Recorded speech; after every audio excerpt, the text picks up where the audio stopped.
Reserves goes for this deck. I always found that card to be a good tool in my Ardent aggressive decks against like the Kaigalichu and slightly bigger decks. Like it felt like it made really hard matchups winnable.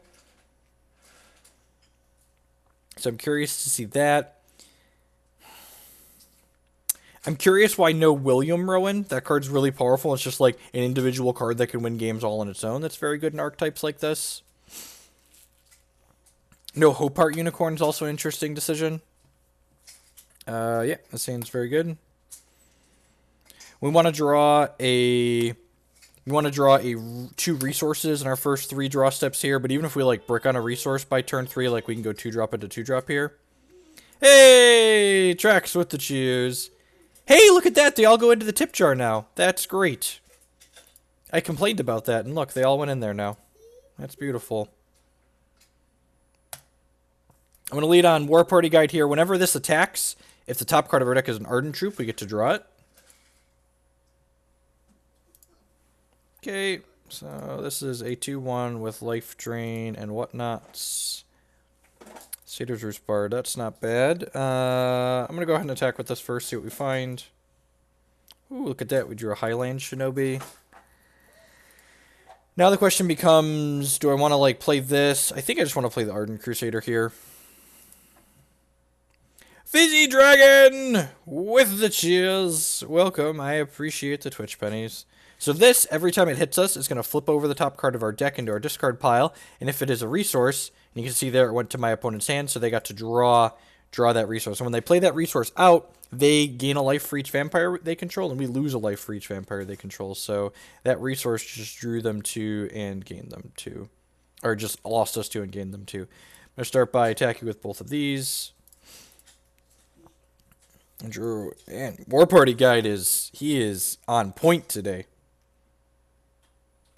Let's play this resource out here, and then, actually gonna have to discard if we play this. It'll make 3. Yeah, I think I'm gonna go 2-drop here. I'm gonna play this and then play Howling Plains Alpha here. Get a Valor. I think post-board against a Vampire deck, we're going to change this from Flight on Attack to Steadfast Skyguard.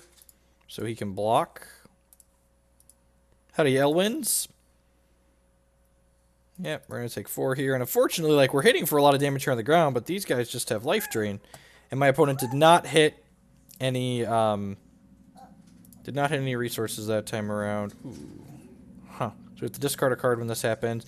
I think I'm just supposed to bin this Valor. We're going to get a lot more Valors from these Moonrise Elders, so... Ideally, we draw a non-slow shard here, so we can go Moonrise Elder plus play a Valor here.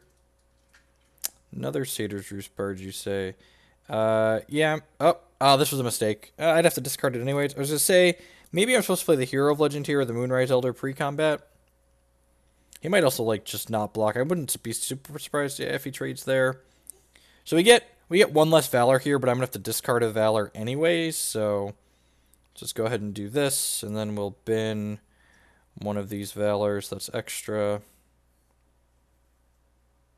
My opponent has Extinction. They probably need to play it out here, because this gives all of my Ardent troops +1/+1 and readies them when it attacks, so we're hitting for a sizable chunk next turn. Alright, so they hit another shard off of us. We lose 2, they gain 2. I guess they're still at 22, so they could like reasonably not. Especially if they have like a hero fall for this. If they have hero fall for this, it's a little annoying since I have another one in my hand, but I guess these Satyr's Roost Bards are going to draw me a bunch of cards. Man, if this had Skyguard Steadfast, we'd be winning this game so hard right now.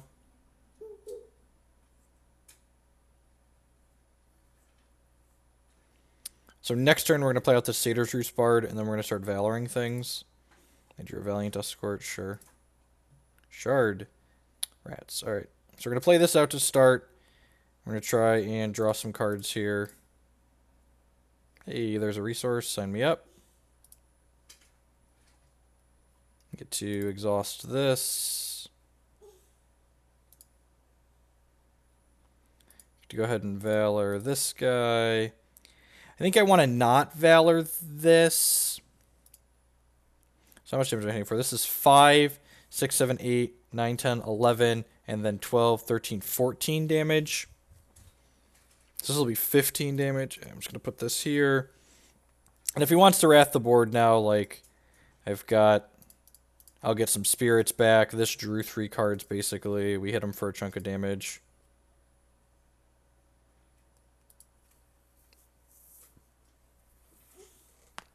Man, if this had Skyguard Steadfast, we'd be winning this game so hard right now.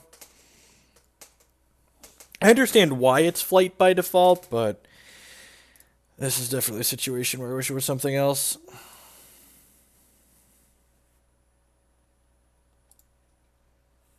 That's really frustrating. Opponent just has exactly lethal.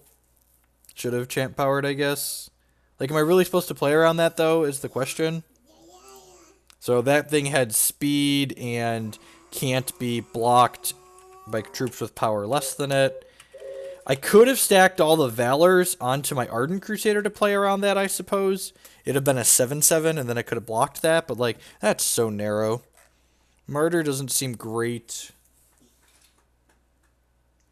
I'm going to bring in these Carns. It seems fine. Kills Vampire Prince okay. Maybe Solitary Exile is okay, just because they can't interact with it. It's like another Bring to Justice, kind of.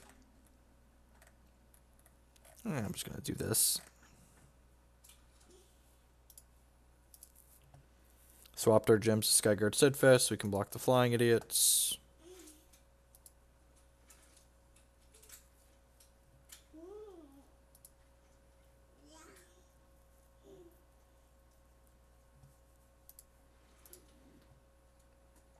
Grace is good in this matchup. I can see that.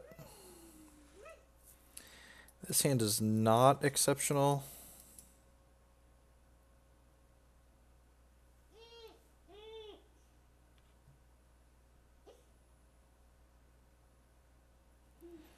I guess it's good if we hit like a 3-drop.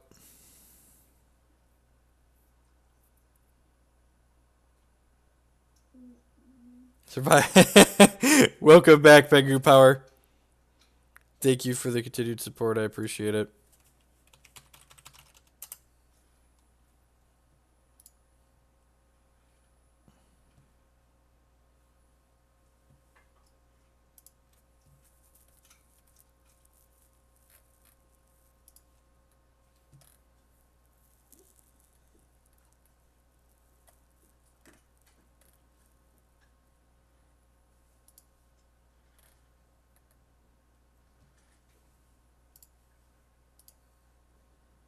Hey, coach. Do this. And we can't actually play this on 2 because we won't have double diamond after playing this on 1.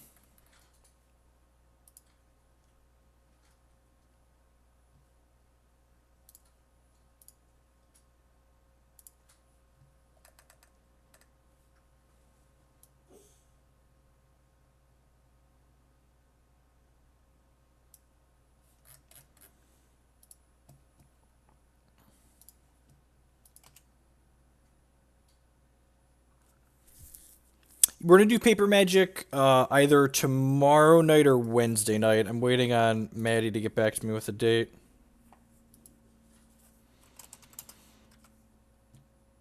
Did not hit a 3-drop like we were hoping to here. We'll just play this or slow shard for diamond and then hit with this. I'm glad I can't click past my combat in this game. That's good.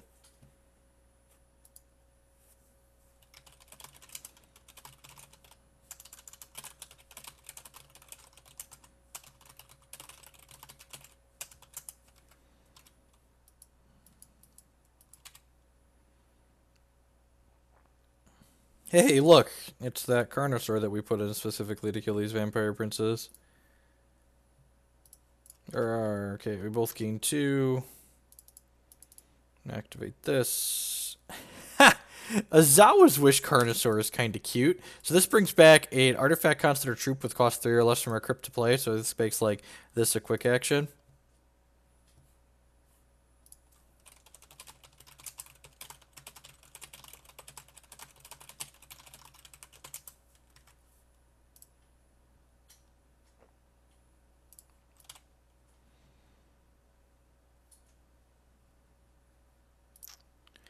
That's decent. Hopefully our hero doesn't fall here. So rotten. Did I just Ozawa's Wish this back? Yeah, I think I do.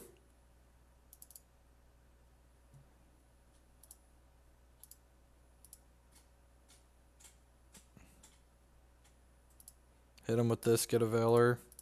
If they have Extinction next turn, we're a little bit out, but I feel like if they had Extinction next turn, they just don't Rotcast there, so this feels okay, I think. Kill, sure.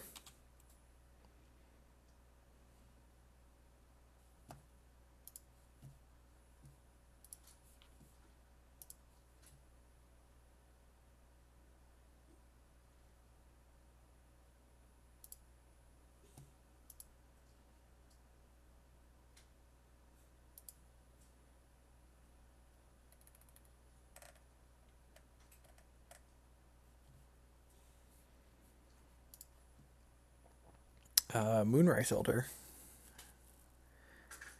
Yeah, that seems fine. I'm going to go ahead and Valor. Nah, actually, I'm just going to attack with both of these. Do you have a spoiler? I will have a spoiler card. It goes, I am allowed to share it on the 2nd, so three days.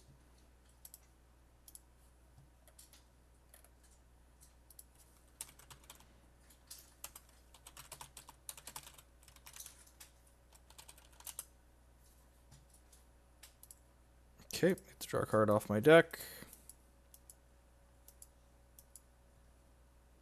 I drew a Howling Plains Alpha, sure.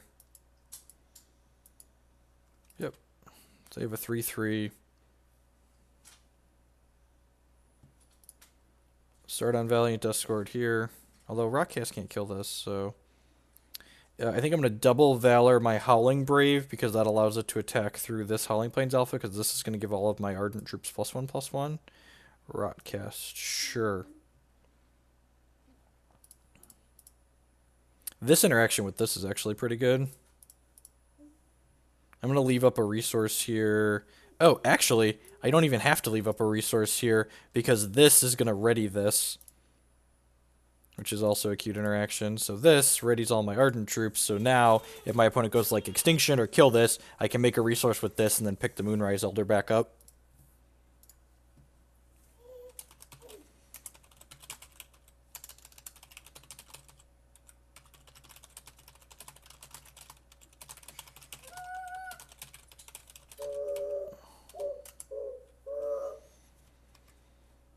Fallen Singularity, sure. They're dead on board, right? Because I can champ power this and then hit them for lethal. Yeah.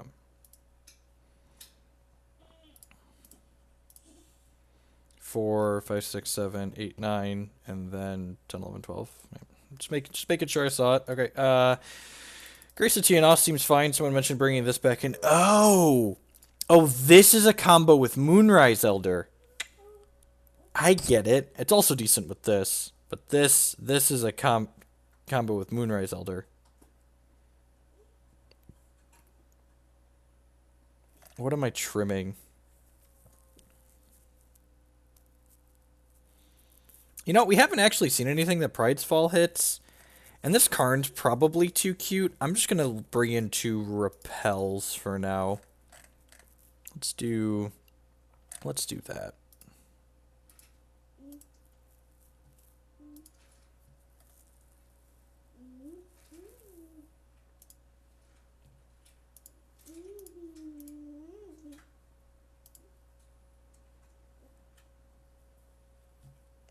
Sand seems fine. It's a little slow, but fine.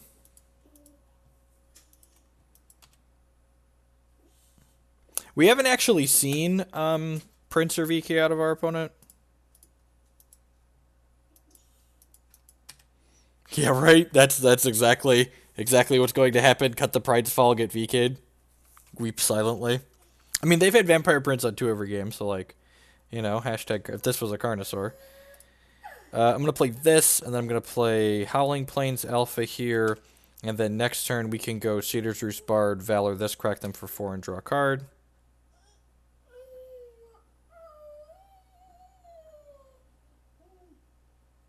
Okay, opponent flips over another Grace of Tiaanost.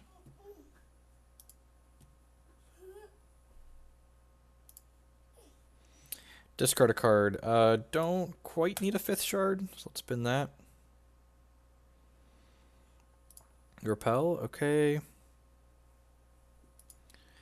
Play Satyr's Roost out here, and this says whenever we play a Valor, it gets to draw a card, and this says whenever it attacks, it gives all Valor's troops +1/+1. So make this into a 3/3. When this attacks, it turns itself into a 4/4. I'd like another Valor producer so this Bard does something. I guess next turn we can go like Warparty Guide plus hold Repel. Probably can crack for 4 here. Yep. Okay, Bard's a good one to discard. Don't really want that right now. I wonder if they're playing Extinction. They might not be. I'm going to start by cracking for 6 here. I'm not going to be surprised if this 4/4 dies. Wow, it's just still alive. Alright, well, Ardent Crusader here is fantastic. It's got Skyguard Steadfast now since we swapped those gems, so it can block these flying idiots. Even if they kill this, we get 2 1/1 flyers left over, so Sans Gemborn Prowler, we're in a pretty good spot here. I guess he could technically hit a Bring to Justice off the top of our deck here. Fallen Singularity, sure. Unless Repel's going to punch the clock and go to work. This says at the start of your turn, troops to the chosen shard get +1/+1. Go ahead and play this out. Grab a Sapphire for the confusion factor. I'm going to go ahead and Grace of Tiaanost this, which gives us flying, and when it dies, it comes back. Hit with all of these. I don't think I want to play the Warparty Guide. I think I'd rather hold Repel here. That's an aggressive trade. Yeah, this kind of says to me I have a sweeper. I think that's what this says. He's also just like dead on board here, so yeah, I'm just gonna pass the turn. Again, like looking to dodge Gemborn Prowler exactly. Dead. Okay. Sweet.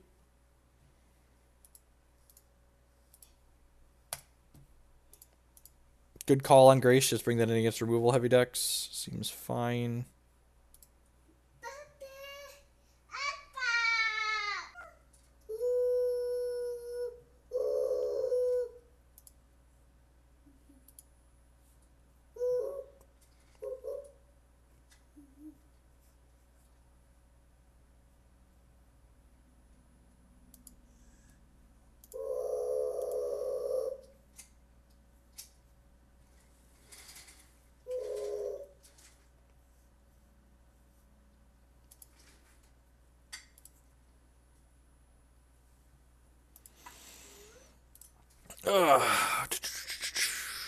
It's up to 51. Still a lot of movement. We're about halfway into the ladder season.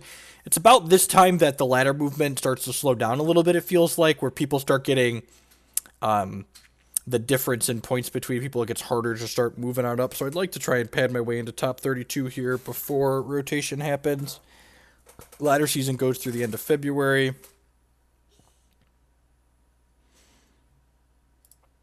I'd like to go first. So Trax has been playing a deck that has vampires and Twilight Reverence in it with Gorn and Constricted. This is a little bit awkward.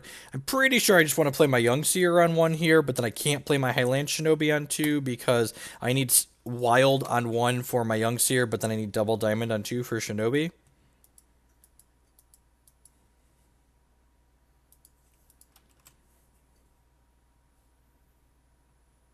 There's a free Satyr's Roost Bard, which I suppose I will play out.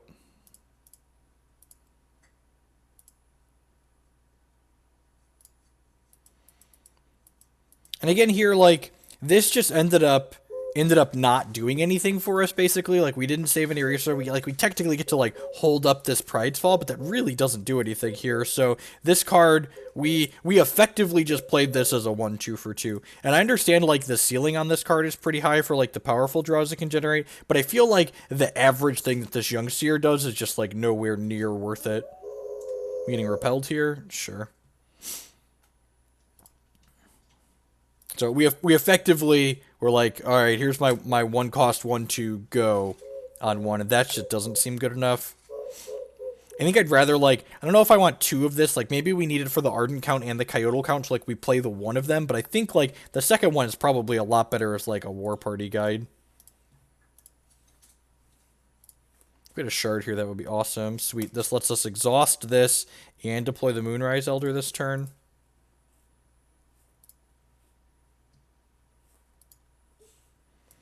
Young Seer could be a Stargazer. I kind of like that, actually. I kind of like that a lot. Just like play, I don't think we want two Stargazers, but like playing one that we can occasionally loot with when we use the Howling Bluegrass planes. Like it gains life, it has the same power as this. That's annoying. So hopefully he's going to attack with this one so we can Martyr this one and get through. I guess we could just Champ Power it too. Alright, so what am I doing here? Yeah, I'm going to Champ Power this. Am I Martyring or Pride's Falling this? Pride's Falling, it gains some life. Martyr could be used to kill the Twilight Reverend, though.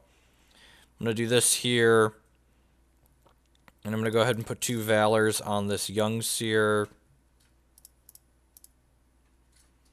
And then crack him for 4, 5, 6, 7, 11 here. Seems not the worst. And, like, this was just good as, like, having another 1-drop to play out. Like, the aggressive decks want a critical mass of 1-drops, but, like, Stargazer would have just, like, had the same power and toughness here.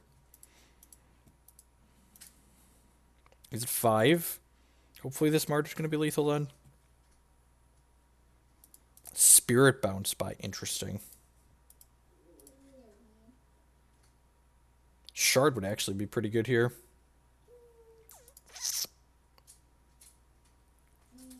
Let's me exhaust this. Valor this. If he has removal, he's almost certainly spending it on here. Make sure I have a stop set on my attackers. Yep, so continue to combat.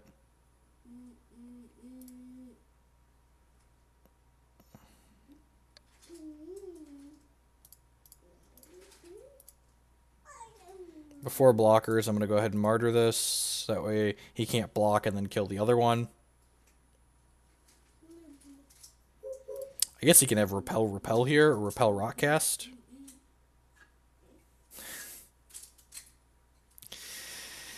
Well, we were close. Still wanted to do that pre-combat there. Let's play this Warparty guide out and pass the turn. 2 lethal attackers next turn. A Vampire here could very easily take this game and run away with it, though, since there's +1/+1. Extinction also pulls him right back into the game.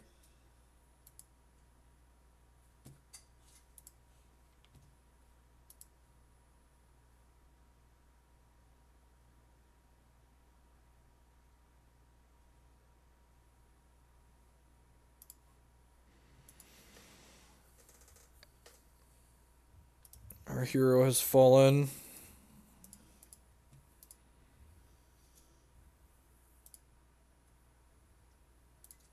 Okay. I'll attack with this. This blocks for 2 turns here, which is a little unfortunate.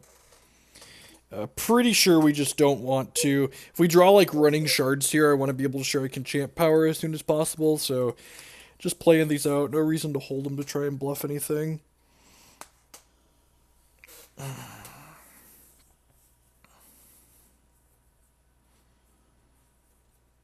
He needs like a Twilight or a Vampire this turn.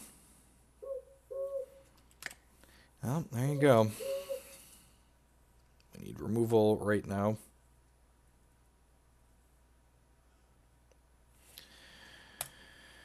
Well, we tried. This is going to be another matchup where this turns into Skyguard Steadfast. This is going to hit us for 4 and gain our opponent 4. It's going to hit us for 5, probably. Oh, God. We're so dead. Ugh. Alright, well, we'll take 1 draw step here to try and find a removal spell, but if we brick, we will pass. We'll just concede. Did I miss a point of damage somewhere?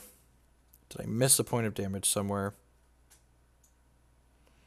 It's the questions. The questions that keep you awake at night. Did I miss a point of damage somewhere?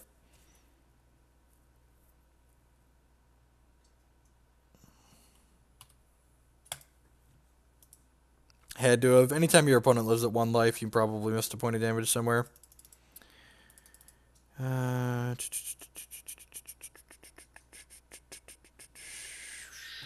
what are we doing here? Grace is in, Solitary Exile's in. That 1 point got us. Did I miss a point somewhere? I don't think I missed a point. I don't remember talking about having missed a point at any given moment there.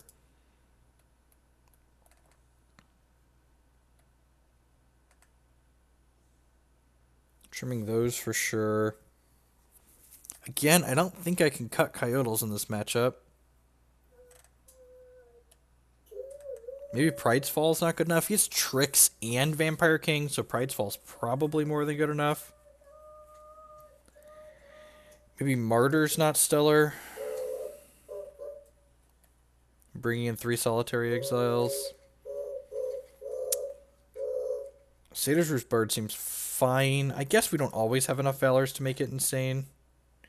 We've got 4, 5, 6, 7, 11 ways to make Valors. Let's try this. Cut 1 Warparty. I'm not sure I like that.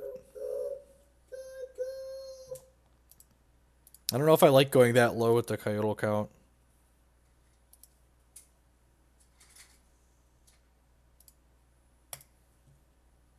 Like, I'd already cut 2. Sounds great. Young Seer on 1, Warparty Guide on 2. Moonrise Elder on 4, hopefully. Ideally, we hit a 2-drop next turn so we can go Warparty Guide plus the other 2-drop for free. Watch us at Highlands Shinobi because I can't actually play that if that's the one we hit.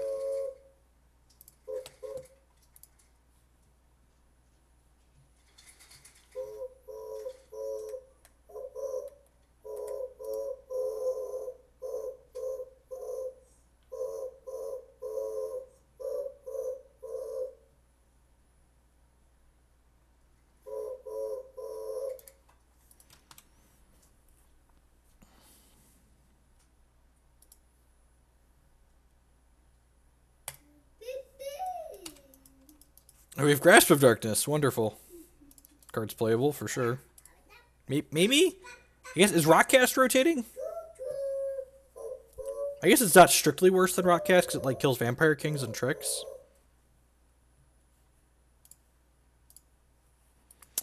That's really annoying. Do I have to Solitary Exile that? I think I do.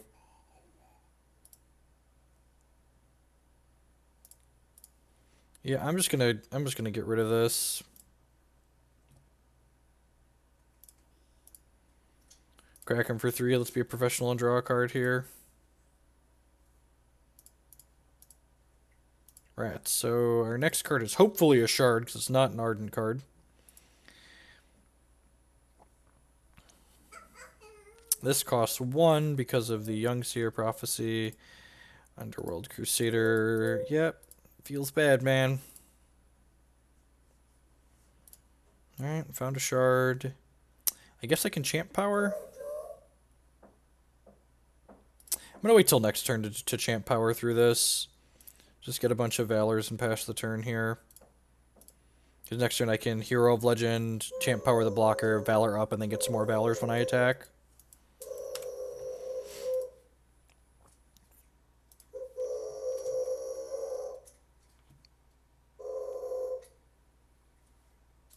Okay, so opponent didn't they played the Kill Blade out. They probably have a 2-cost removal here.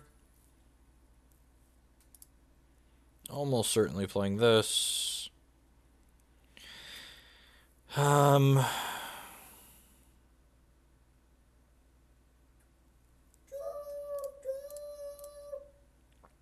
going to go ahead and Valor this once. I'm going to Valor this again because I can bring it back with Ozawa's Wish. And then I'm going to Champ Power this and crack him with these 2, I think. Next turn, this Hero of Legend can make things indestructible when he attacks. Wouldn't be surprised to see this get repelled. Yeah, that's fine.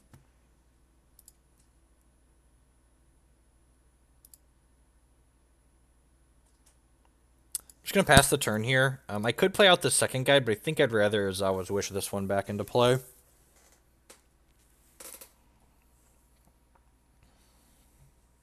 See if he's got a hero fall for this. He's got a hero fall for this. This gets a little awkward.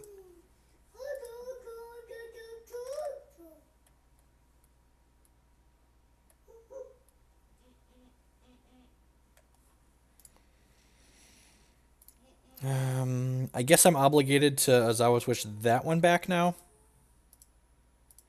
So I can Valor, and then attack with both of those. Ha, Young Seer with Moonrise Elder means you can Ozawa switch back Moonrise Elder. That's kind of cute. Valor.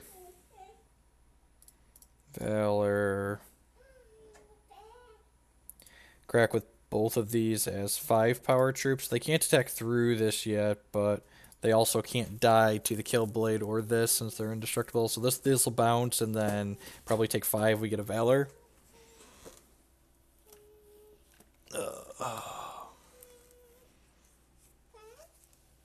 Oh, Dad dropped it. Yep. I'm gonna play out a shard here and then play out this Warparty guide, I think. Yeah. Burr, burr, burr.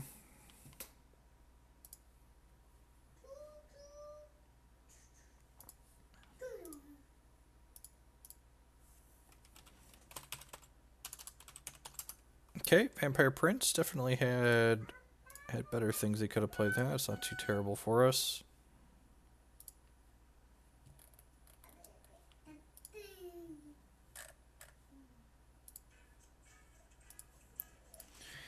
This is probably no attacks.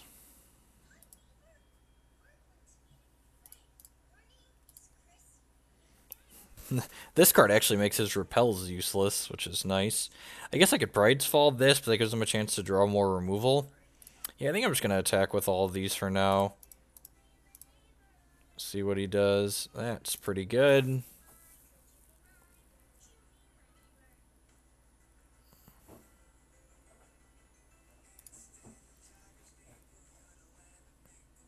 Make a Valor. Do I want to play this out is a real question. He's getting pretty dead on board, so I'm just going to pass here. I really don't. There's got to be Extinctions in his deck. Like, he's playing Twilight River, and Twilight River and Extinction's kind of a combo. So I'm going to not play my last threat out into an Extinction.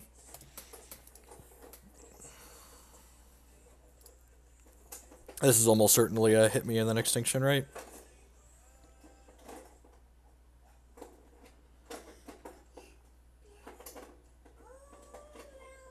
Rock Cash, sure.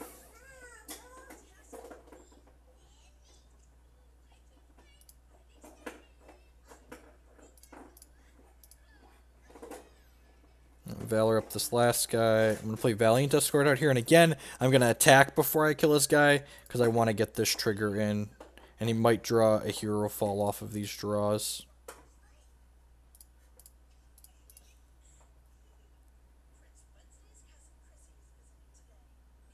So he can repel something now, but he can only play 1 removal spell here, and so he's taking at least 7.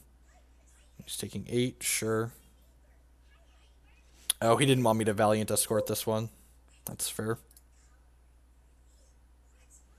Goes to 2. Extinction's not too bad now. Extinction only like 2 for 1's us. A 2 for 2's us really, because it kills his Vampire Prince, and this picks this back up.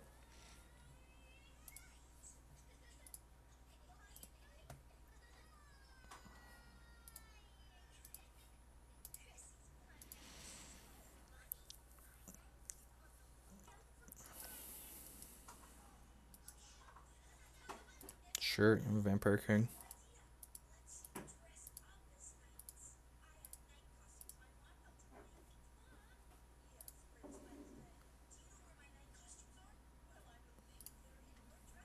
Okay, let's play this out.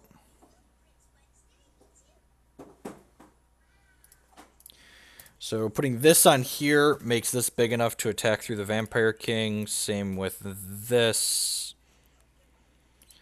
Play this resource out. Oh, I can't activate my Valiant Escort now. It's a little awkward. Maybe I'm supposed to leave that up. It just concedes, though. Sweet. Alright, must not have a lot left over in hand.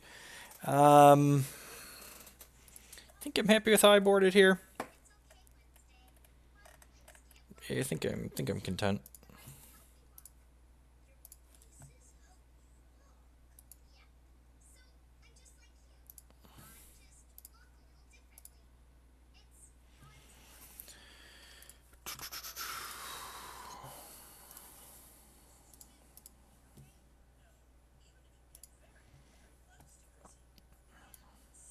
Hey, Dark Wonders.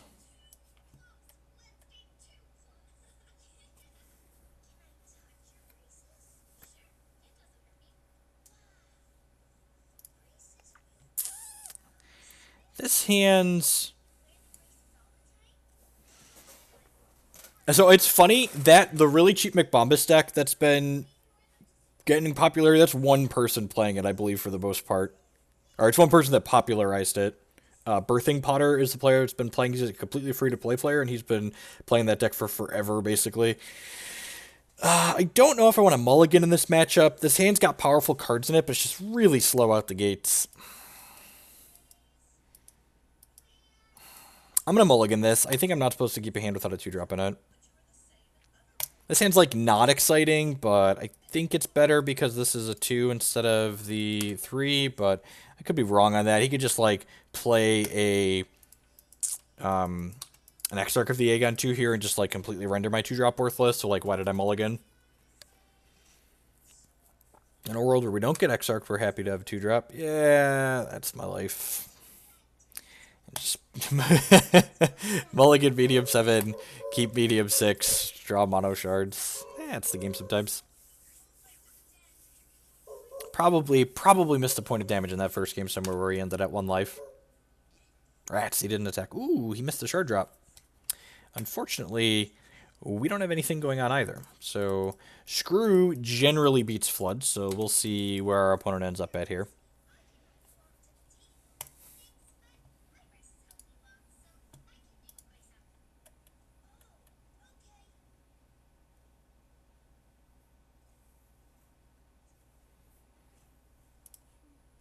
Yep, there's a shard for Crusader. So scale of 1 to dead, just like thoroughly sliding towards the dead side of the scale here.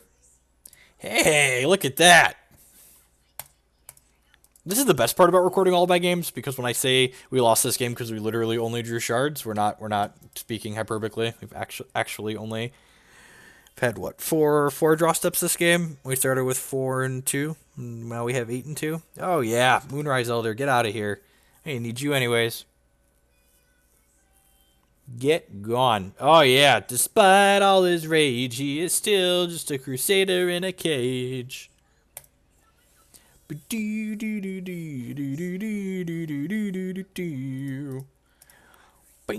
I'm not going to play this other Valor out because in the event this it's a 3-drop that I want to play, I want to be able to play it. Hey, look at that.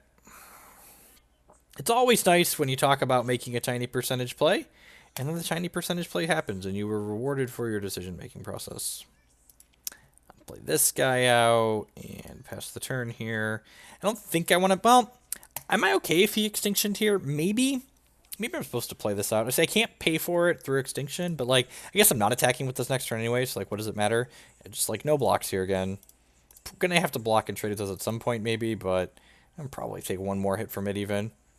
There's the old Twilight Reverent, my world for a Bring to Justice, and another shard. I guess I can Champ Power this turn. It's like that's the world we're living in here. Probably playing this out to chump block this next turn. I could get an extra point of damage in with this. Okay, so there is either a brick or a troop on top of our deck to help us. Hopefully it's a Solitary Exile or Bring to Justice on top here, so we get to just take this out next turn. This is 10 out of 10 chumping this Underworld Crusader. So opponents hit every shard drop after missing their... Yep, that's a Blackheart Paladin. So this says, all damage dealt to you is reduced by 1. Damage dealt to your opposing champions is increased by 1. Go ahead and block here.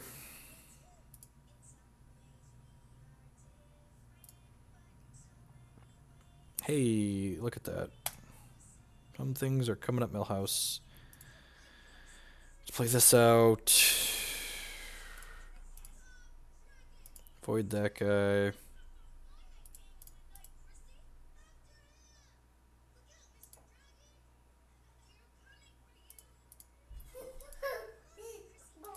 So we're going to hit for 4 with this because of Black Card Paladin.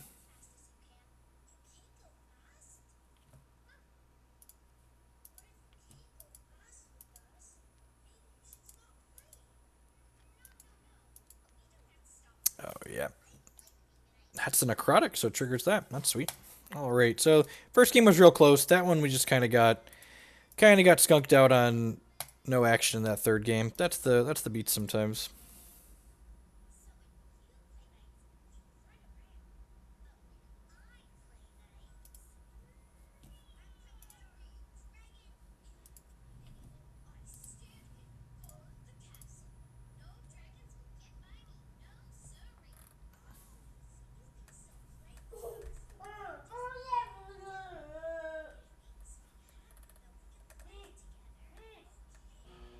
GG Strax. I must have missed a point somewhere in that first game.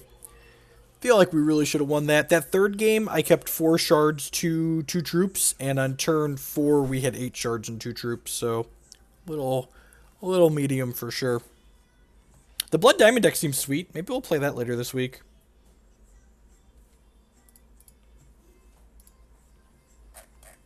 The lack of a well is such a beating, though. Hey, babe.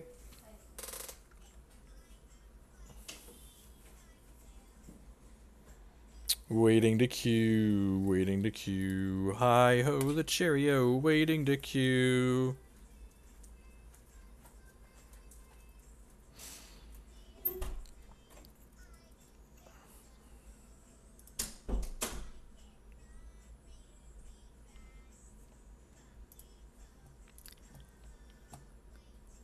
There's been a lot of diversity in all of Hex's constructed formats. It's like their teams are doing very good at their job. Like I really hope they're able to keep up the variety and consistency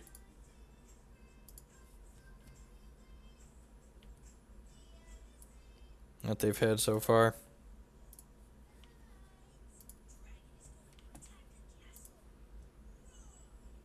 Winter Moon. Alrighty. This is... Oh, I hope they're playing the Pathfinder deck and not the Winter Moon deck I've been playing. Pretty sure I just can't keep a hand with 2 Bring to Justices against a Winter Moon player.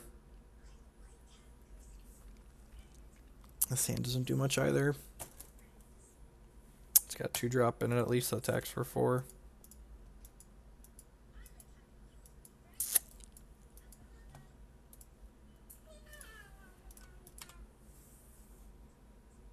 My opponent didn't do anything on their first turn.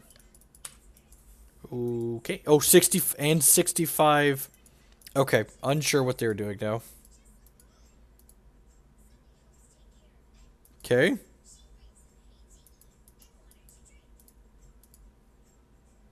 All bets are off. Someone else just noticed that they started with a 65 card main deck. It's actually a pretty good pickup, so it'll let this Valor cantrip.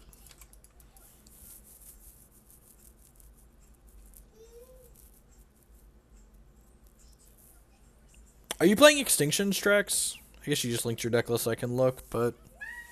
Okay, so they are playing Diamond Wild. I'm going to go ahead and play this out before we play the Valor, so that way we can draw a card from the Valor. I'm going to Valor up this guy because I would like to hit with extra damage. This gives all Valor +1/+1 when attacks. They have Repel here, they can repel this. Sure. And Repel wouldn't have even been the worst there because we have Ozawa's Wish to bring it back. And draw another card from the Valor it makes when it comes back. Unsure what is going on the other side of the table across from us. They're in Cosmic though, so they must know what's up with Constructed. At least to some degree. Discarded a Peak.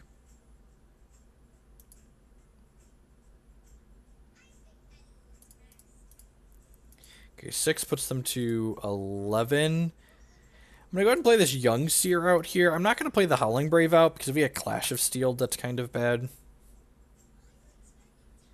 Feels like a card that could realistically be in my opponent's deck. They're still dead in 2 either way. No idea what's going on over there. I'm just going to cut some removal for some Wise Magistrates, I think.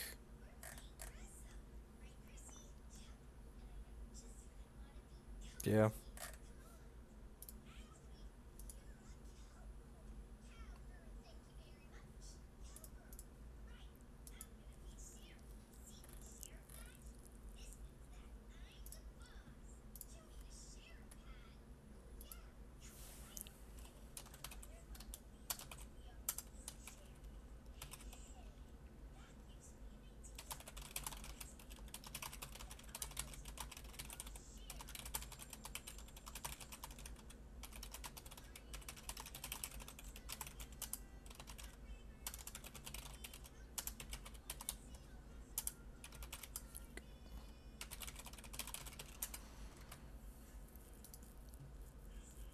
Yep.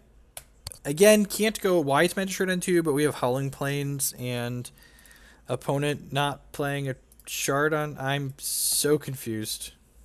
Yeah, I guess I'll take a free win. We're kind of low on the ladder, so we'll take a free match win, I guess.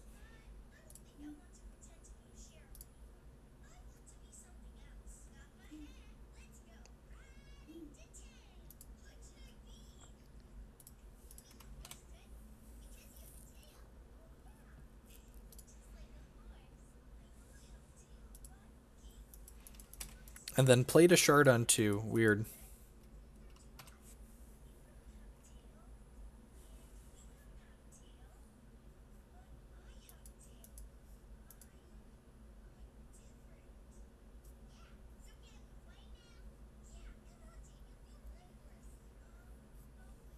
So next turn we're gonna go Satyr's Roost Bard, Valor, might Harvest Moon. Sure, I guess I'm technically playing an aggressive deck. I guess we'll find out if they're playing the combo creature or not here. This is slightly less damage, but it lets me draw a card, so probably better. I'm assuming if my opponent's got stuff going on, the game's gonna go a little bit long. But maybe I'm just supposed to like play out this Howling Plains Alpha so I can just like hit for a ton with Valorous troops. I don't actually know how much damage difference is. So they are playing Starlight Pathfinder. I don't have a removal for this, which is a little bit bad. I guess I can champ power it so I can't block next turn. Also, just like it blocking isn't really very meaningful, so like I can play this and Valor this guy and then just attack into it. But I suppose like if I'm not stopping it from blocking now, when am I stopping it from blocking? Yeah, I'm just gonna stop it from blocking, I think, and just hit for the extra damage guaranteed. Ooh, ooh, that's a really good Young Seer. Look at that. And then we're gonna hit with three guys here, and then get three Valors. And we're hitting for 5, 6, 7, 8, 9 points of damage. Could get Clash of Steel here, but like getting three Valors off this attack, so that's not the straight worst.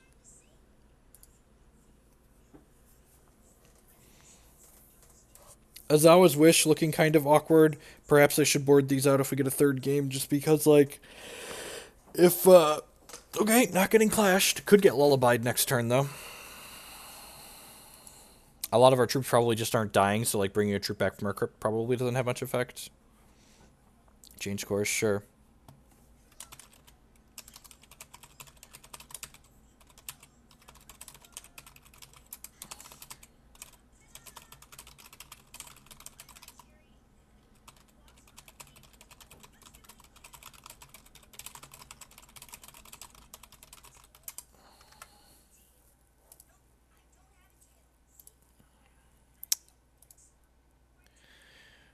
So, am I lethal without playing out of Valor here? I am, but Valor's draw cards. So, draw some cards. So even if he blocks this, he still takes 5. Nah, yeah, plenty lethal here. So I'm just gonna ship with the squad. I guess do I need to attack with both of these? I guess I can leave this back. And this will be 10. Although I guess if he just has spot, yeah, let's just, whatever. Attack with the squad. Maybe I'm supposed to Valor this so he can't repel it. But if he can repel it, then I can just Ozawa's Wish it back. So that really doesn't matter.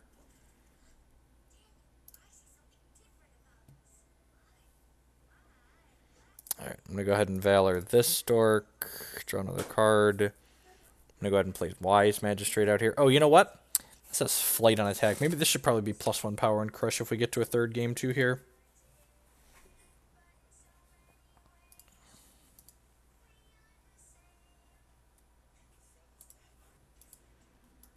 Okay, so now we can get Clash of Steels.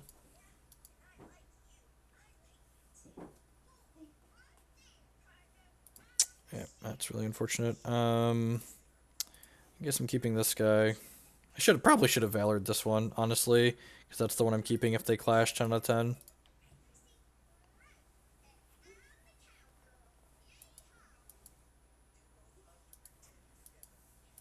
Sure.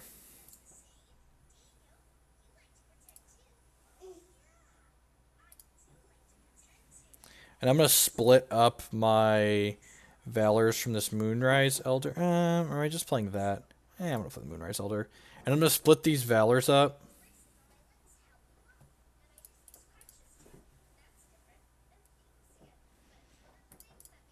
Because this way they play Bring to Justice in their deck, and this way I have 2 Valorous guys here. So we hit them for 4 here, which puts them to 10, and then next turn these 2 attack for 10, plus I have a Valor if I need it, because this Ardent gem gives all my guys +1/+1.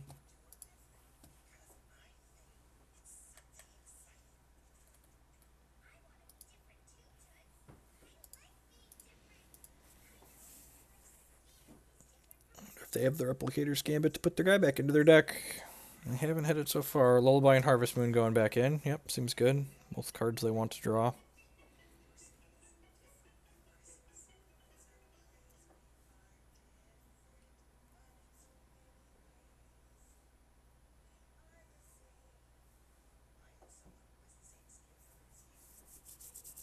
The new Cheerios deck seems interesting.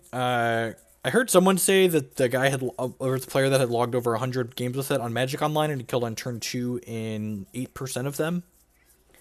And he was killing by turn 3 like over 15% of the time, and that's with players interacting with him, so that seems oddly high.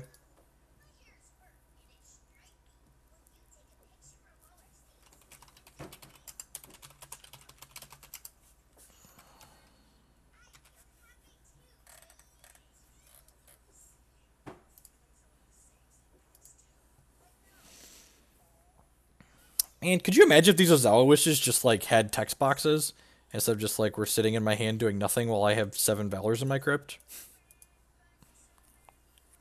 It's a huge mistake on my part. Yep, I'm just gonna attack with both of these. Probably get Lullabied again.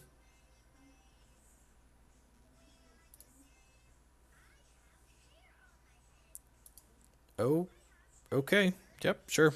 Just I have no idea what was going on with that match, but I'll take my win and quietly slink on to the next.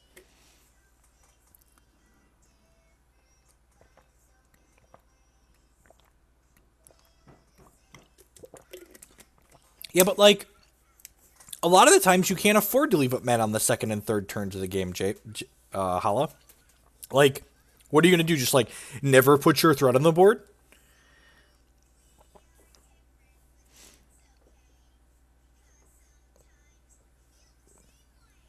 Yeah, I mean, no doubt the deck was unplayable garbage without 8 copies of its combo card.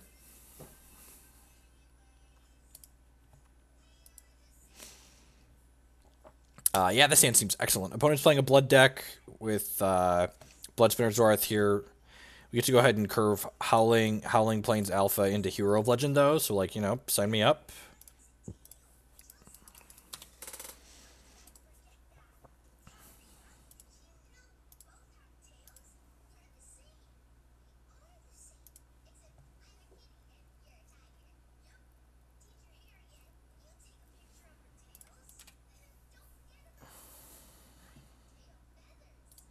Right on time, Howling Brave. Right in time. If my opponent plays a Vampire Prince here, I might Valor this and then play this next turn. Just like I don't really want to trade this with a Vampire Prince. He also might not want to trade with this either, so like maybe I'm just supposed to like jam the Hero of Legend. That's unfortunate.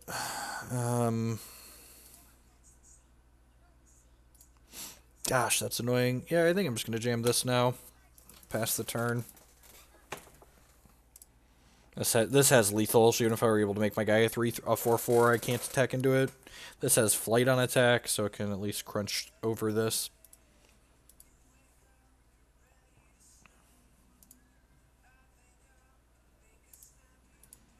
Yep, take care of a card. Which they take between these two will definitely depend on the context of their hand. Hero of Legends better against Exarch of the Egg, though, for sure. Yep, okay, took the Moonrise Elder. How dead are we to Extinction here? Probably pretty dead, right? I'm going to Champ Power this. I'm going to play this Hero of Legend. I'm going to Valor this. I'm going to crack him for 8 and make 2 Valors. If he has Extinction here, we get 2 Phantoms out of it and then have 2 Valors and 2 Troops plus a draw step as a follow-up. So, like, we're behind, but we're not just dead.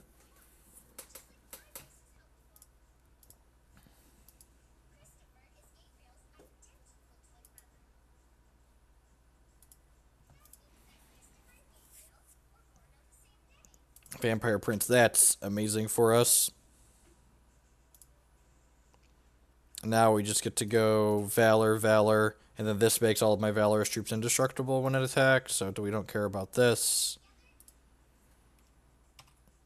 They each make a Valor when they hit. He doesn't gain life when he chumps with this, because indestructible troops don't take damage. Have to block something here because it's a lethal attack. Yep. Take 10. Get 2 Valors. And again, I'm just going to pass the turn here. There's no reason for me to extend out into an Extinction. And actually, if he Extinctions here, he has to hit with this first. Otherwise, this plus Valors are going to kill him.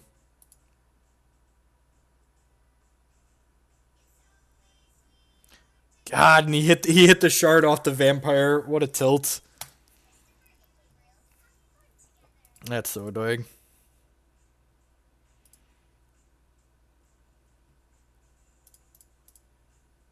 I'm going to Valor both of these and just crack them for 4 here.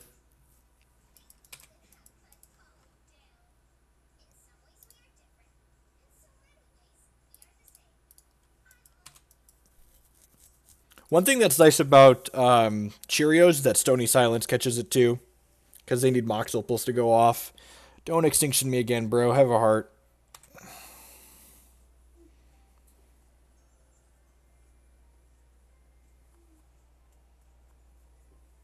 He needs an Extinction to live, basically. Even like a Vampire we can mostly attack into here.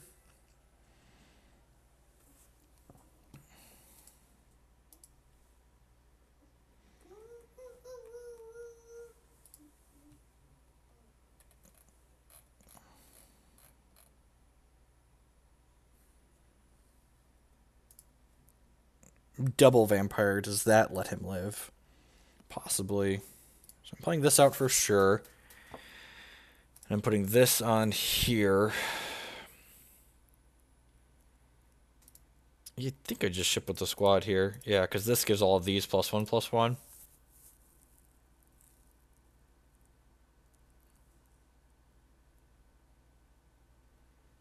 So he has to, like, chump, gain 4, take 3.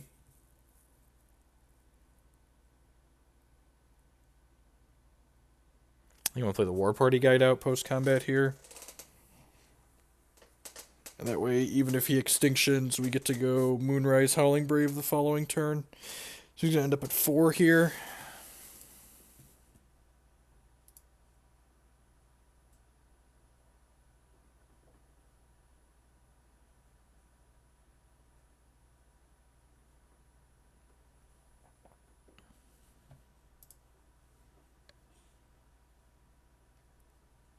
She's going to 1. He just wants to get this off the table. I'm almost certainly going to play this out now. Pass the turn. Hey, Tommy Gather. I'm doing well. Life is swell.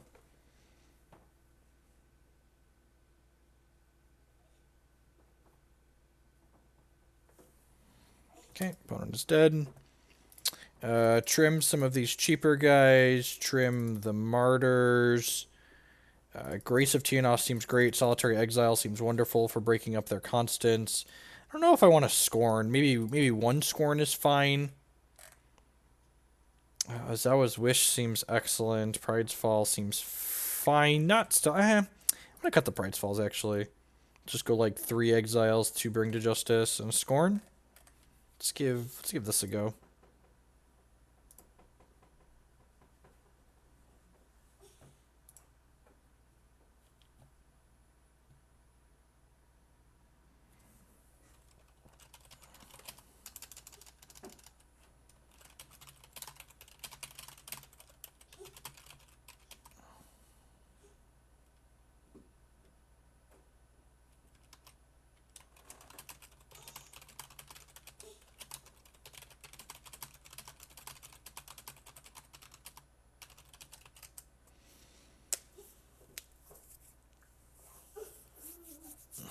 How's it going, Maddie?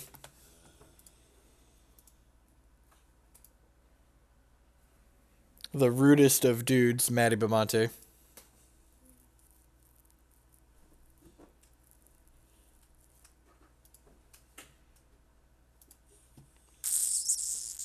Oh, yeah, Sand seems fine. It's got a 1-drop into a 2-drop. Sign me up. It's got Grace of Tiaanost. Need help? Naive Lackey. Interesting. Choo-choo!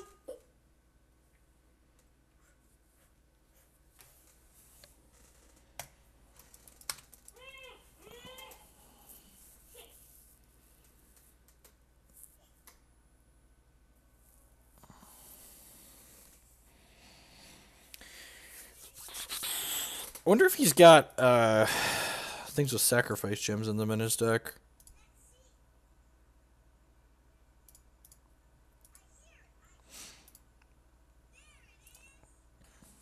Just to gain 2, sure. Play this. Oh, you know what? That was a mistake. I guess I should have played this. Nah, I guess it really doesn't matter.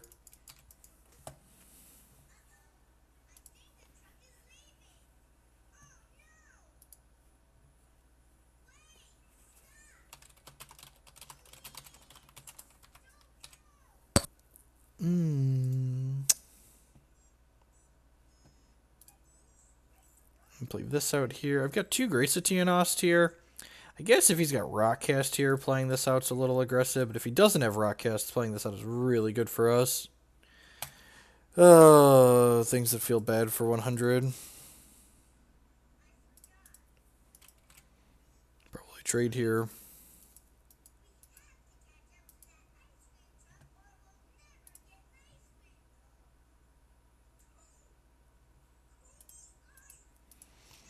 Sure.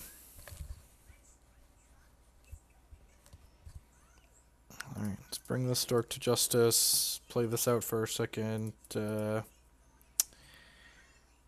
Second Wild Threshold here.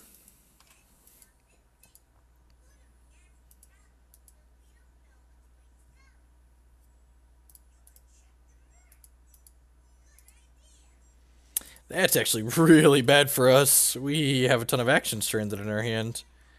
Oh, you know what? I forgot to...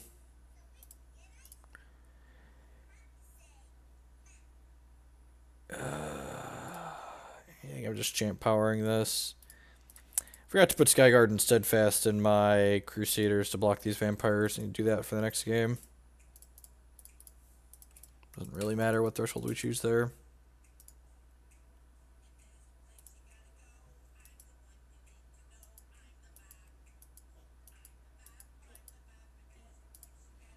VK, yep. I guess...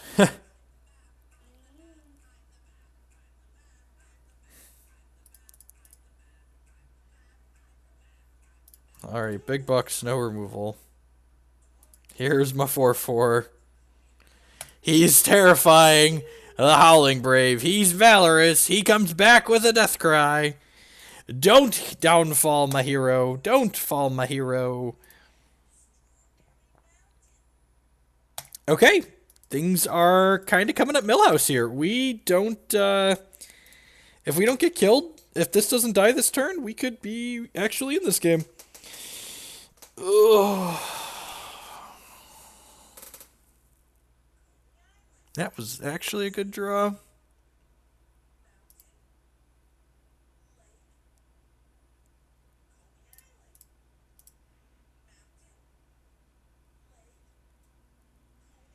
I didn't have enough resources to do that, did I? Yeah, I didn't. I didn't have a 6, right? Did I have 5 plus Howling Brave? I might have had 5 plus Howling Brave, didn't I?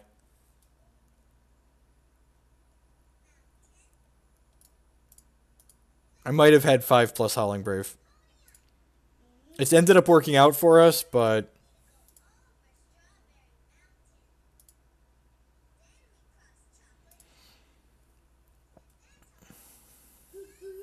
okay.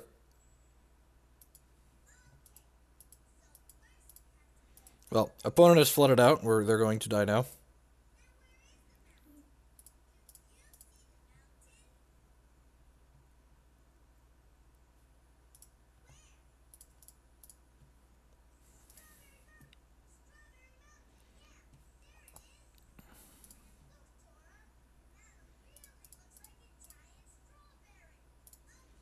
All right, lethal attack. Jump your favorite. Jump your favorite troop.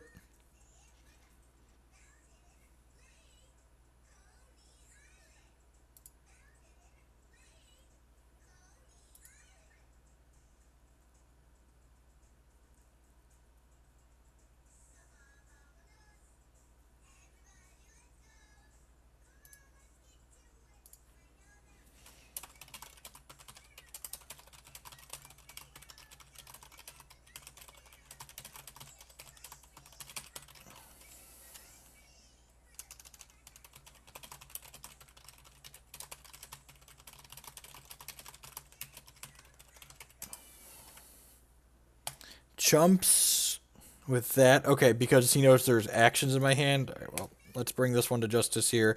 I'm not going to play these out because they're very dead on board and they need an extinction anyways. And dead. All right, well, you know, sometimes your opponent floods and dies. We flood and die, opponent floods and dies. A little bit of variance goes all around. Gets to everyone eventually.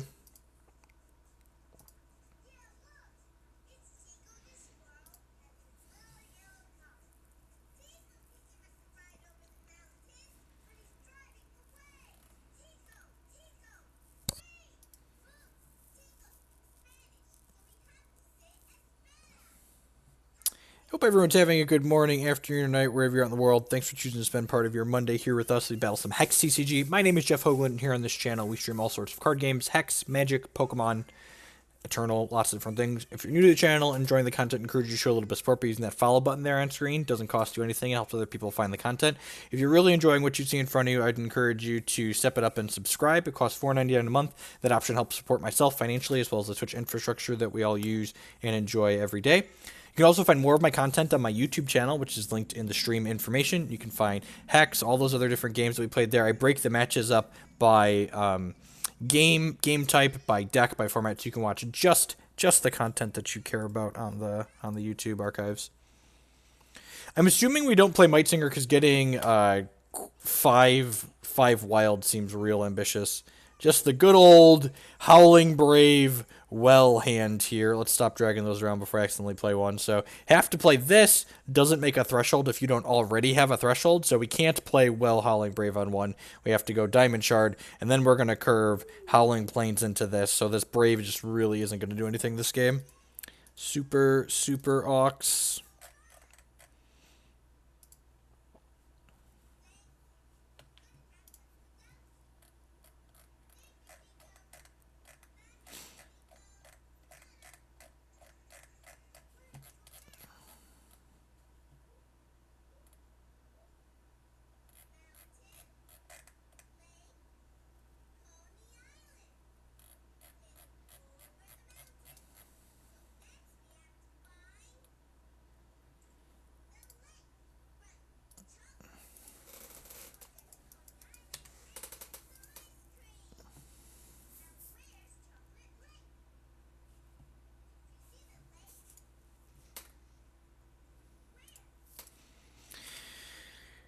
Howling Brave out of Uzu. Interesting. Color me interested. So I'm grabbing Wild here. So the fact that I drew this makes me kind of want to go this turn instead of this guy, and then I can like Moonrise Elder the following turn. Is that better than just playing this out? This into this? Probably not.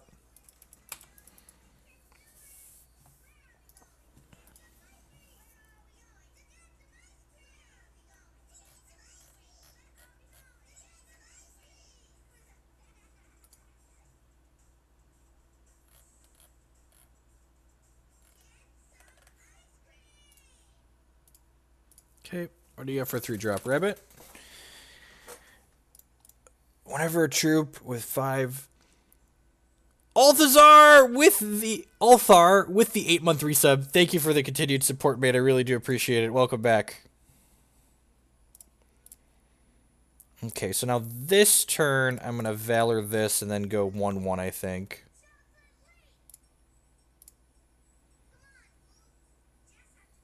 So this, whenever they play a troop with 5 or more power or defense, it's going to get to battle something I control, which is really pretty good, because, like, our deck is just, like, mono tiny crappy troops.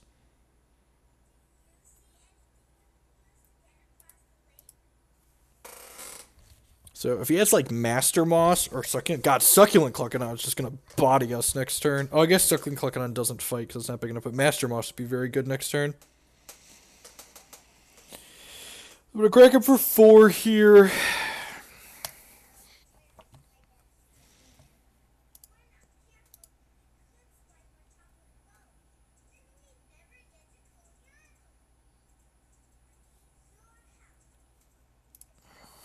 Okay, that is not something that's fighting our cards yet. Sounds great. There's a Ruby. Okay, so they're playing Uzu. So Uzu for 4 charges gives them a threshold of their choice. So, like, they could just, like, have literal anything in their deck.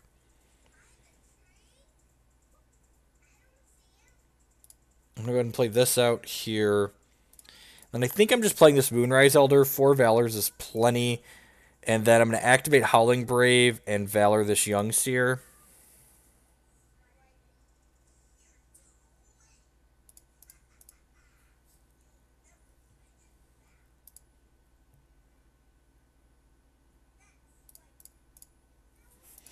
So this makes both of these larger because they're both Valorous. So we hit for 7 here. We'll see what he fights next turn when he plays something large.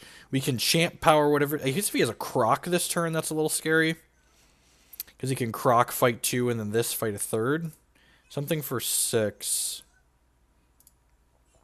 Okay, our opponent is... No, they're not dead on board. Are they dead on board? This is 3, 4, 5, 6, 7, 8, 9. They're dead. Okay. So this has the Ardent gem in it. I think they were dead regardless of what they fought there. So yeah, this. Yeah, so they are exactly dead with my champ power to make this not block. Because this gives all of my Ardent troops +1/+1 and readies them. So we're gonna have 9 power before we attack, and then this makes it 12. Oh my god! Oh my god!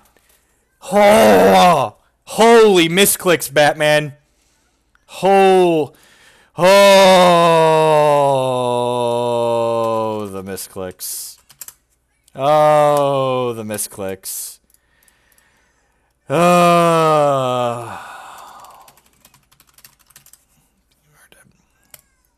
So they were exactly dead until I misclick and it plays the Ardent Crusader.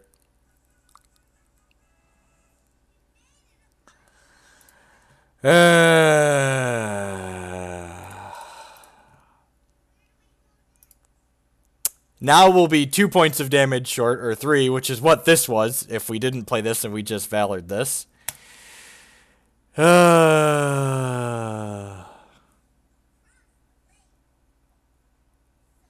Yeah, but I'd rather just get more Valors out at that point. Although I guess I'd rather have put them to 1 because then they're dead to this. Yeah, maybe that's better. Yeah, I guess hopefully they're going to kill this. Now they have to kill this, and they're still dead on board here, right? Yeah, they're still dead on board. Okay. Just, you know. Yeah, they're dead on board.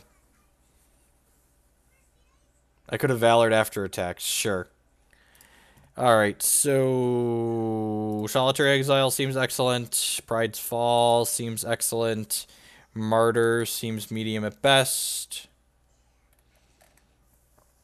Warparty Guide, they're going to generally have fat troops, so like not being able to attack in is something that's probably going to happen fairly often.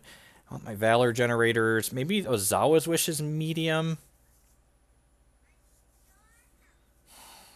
I'm just going to trim a Howling Brave. It's like my go-to. Grace of Tiaanost doesn't seem like the worst.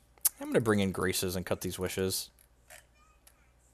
Like, just being able to fly over a board that gets gummed up seems real powerful.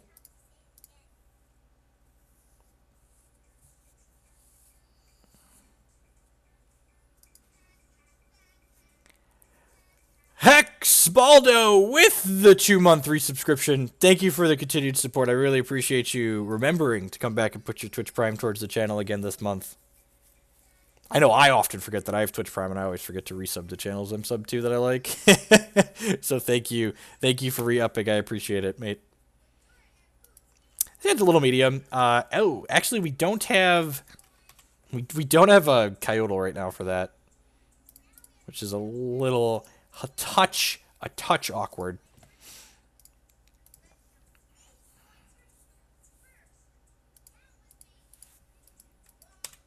Just a Chlorophilia, not a Might Singer, sure. So we need to draw a Diamond or a Coyote. Ideally a Coyote. Look, never... Hashtag never didn't have it. And now I think I'd actually rather play this on 2 than this guy. And then next turn we can go this for wild into this plus this. Hopefully it doesn't kill this and punish me for having played it out. I think this is still the right play. Sure. Yep, that's fine too.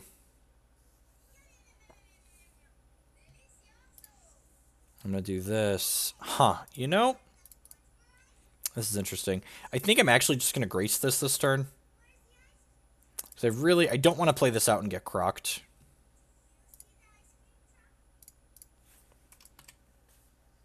Like, I feel like my chances of this being able to race whatever they can do here because of these cards in my hand is pretty good. So, like, exposing myself to croc seems like an unnecessary risk. Master Mosh, sure.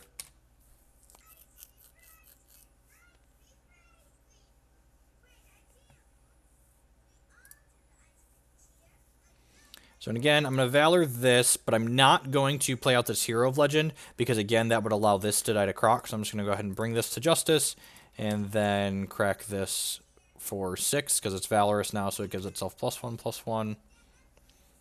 Next turn, I can play this Hero of Legend out and hit my opponent with this, because it'll make a Valor, and then I can make it big enough to not die to a Croc. And again, my read that I'm just going to be able to race whatever they deploy with my removal is turning out to be correct.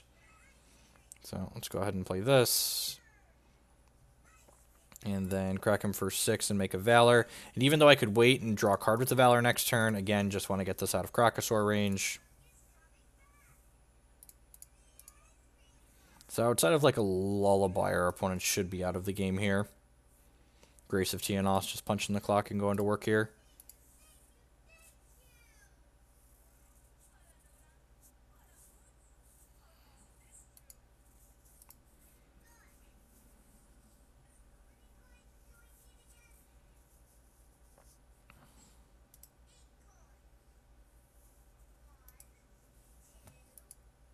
Opponent trying to figure out how they're getting out of this flying 6/6 Coyote, who has been graced by the dragons. By the Grace of Tiaanost, Howling Plains Alpha is going to destroy you. Sure. What you got? What you got? What you got? Yep, that's one way to try and get out of it. Shard, dead. So Eye of Creation reveals the top X cards from your deck, and then any troops it reveals that way, it puts them right into play. And see why this deck's sweet, Novocaine. It's like good proactive, got some quality removal. Reminds me why I like these diamond mid-range decks.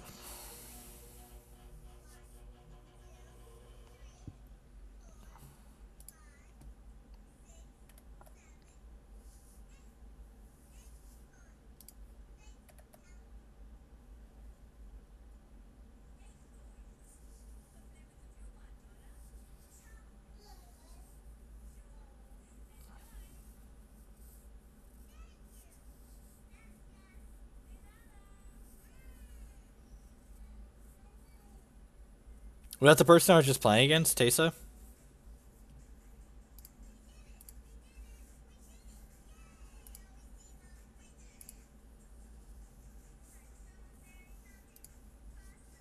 Waiting to queue. Waiting to queue. Is Mono Wild Shoku? Why is that extra bad?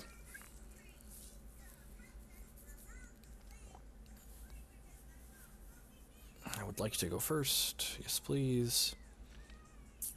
Yeah, Saint seems great. Just to go 1 drop into 2 drop.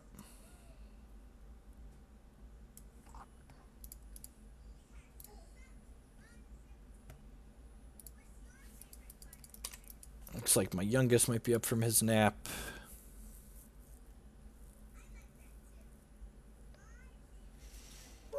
Probably play Warparty Guide on 2 here. Start getting that trigger going. Yeah.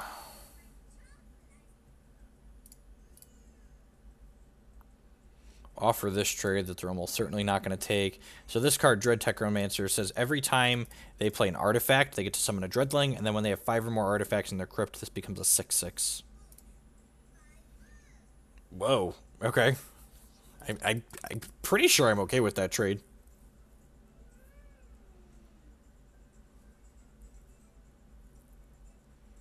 Yeah, I guess Croc's kind of a beating. That's always been a problem for these decks. The way my decks that I've played in the past dealt with decks like that were through access to the card. This makes something into a 3/3. That's annoying. Flying Troops was always how I beat through cards, things like that in the past. Yeah, playing Satyr Truce Bard out here, and then just passing the turn, unfortunately. Need one of our quality 3-drops here to really start punching through.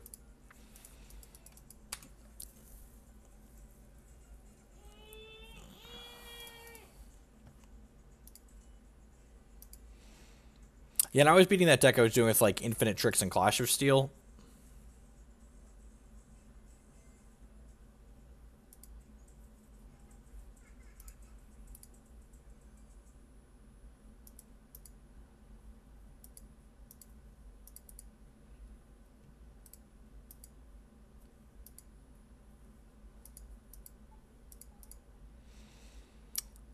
That's a lot of stuff. Those 3 power guys get to attack into mine now.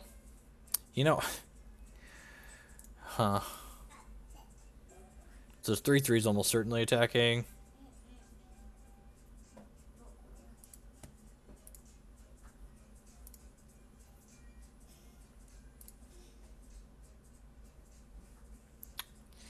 That's unfortunate.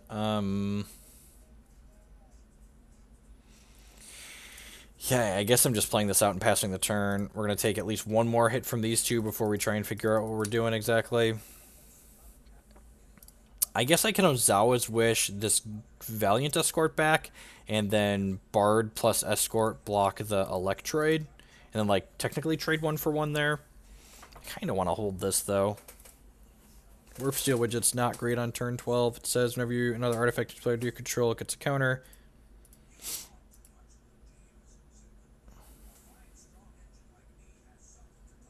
And they also don't beat Clash of Steel.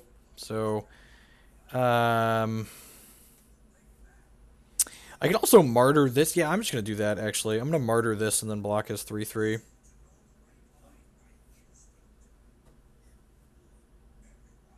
Please don't have burn. So this is a 3/2 with Swift Strike, so it can eat this 3/3. Making all my guys slightly larger than theirs is also pretty reasonable.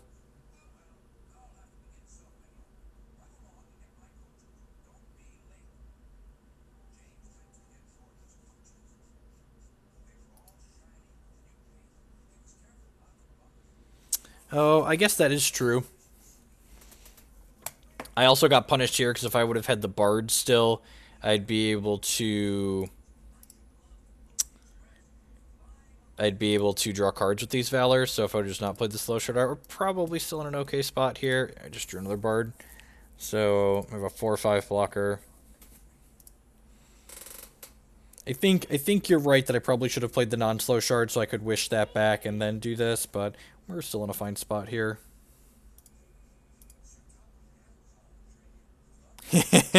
Yeah, the quick draw and Eternal working differently than Swift Strike and First Strike definitely can get you. Continue to declare defense. This is almost certainly a Last Guard's Vengeance, which kind of sucks.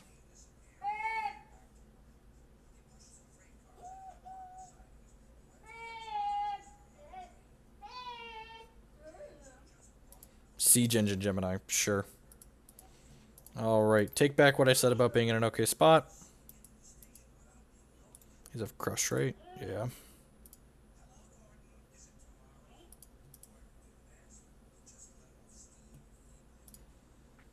Alright, need to hit a removal spell for this turn.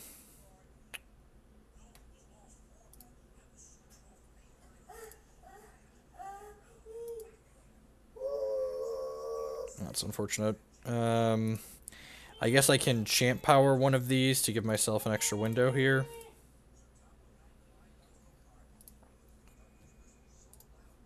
Oh, I have a Valiant Escort in the crypt. Okay. Huh. Yeah, no attacks. So he can't attack with this one this turn.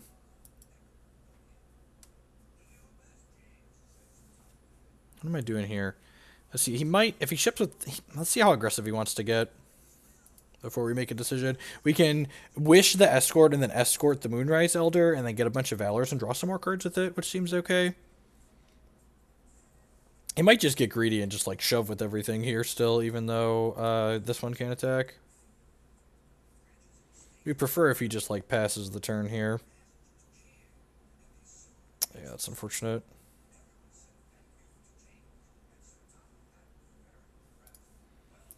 So put these two here, put this here. I guess technically put this here because that's the one that does damage to us. So let's do this. See which of these he kills. Hopefully he kills the Warparty guides instead of Swift Strike. I'd prefer to be able to draw cards. This killed the Bard. That's unfortunate. I guess I just wish back the Bard here. No, because if he killed the Bard, I wanted to get the Bard back.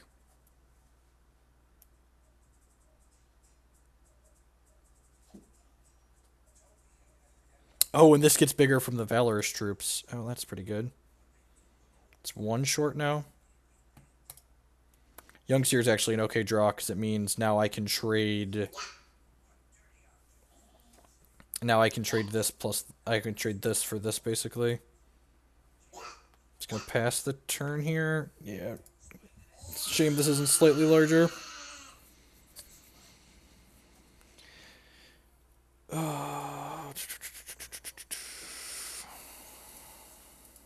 Cometh at me, bro. If he wants to, yeah, this attacks aren't good for him. Sweet. Really want to hit. Alright, so if I do that, I should Champ Power this and then crack with the squad, right?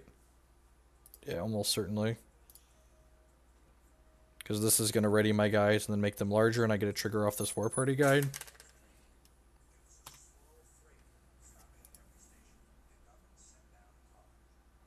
Sweet. Satyr's Roost Bard. The free part's not relevant, but it's going to be a 5, 6, 6, 7, because I have 3 Valorous guys, unless he like dogpiles one of my Valorous guys. He might dogpile this, which is still fine, I think.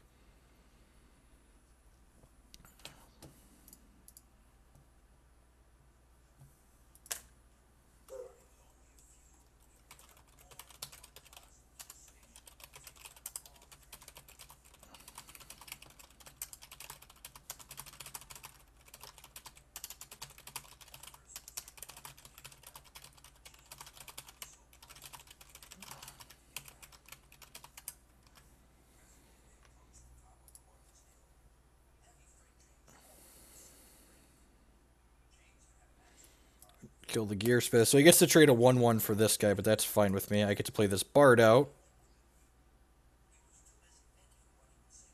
Oh, my Elder's not Valorous. Yeah, you're right. It's just these two. Good call. And this can't attack this turn. It's going to be able to block the following turn, though. I would love to draw one of these. Anything that makes a Valor probably ends the game here, because it's going to draw us a bunch of cards.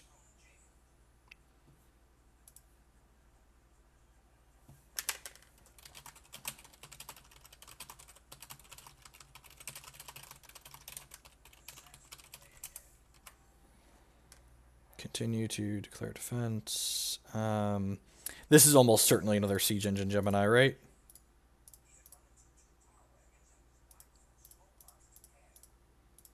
Feels like another Siege Engine Gemini. Because it would be... Yeah, I guess it could be Lasgar's Vengeance here, too. Does, like, block our best to minimize the impact of that. So, Vengeance only kills this guy right now. Yeah, I go to 1. And then they're dead on board. Alright. Taking the line that puts them dead on board seems a little ambitious. One is not none. One is not none. One is not none. These are my lethal attackers. There are many like them, but these ones, they are mine. Alright. Carnasaurus, Repel, Solitary Exile, Scorn. This feels like a Skyguard Steadfast matchup, just so this can be on offense and defense at the same time.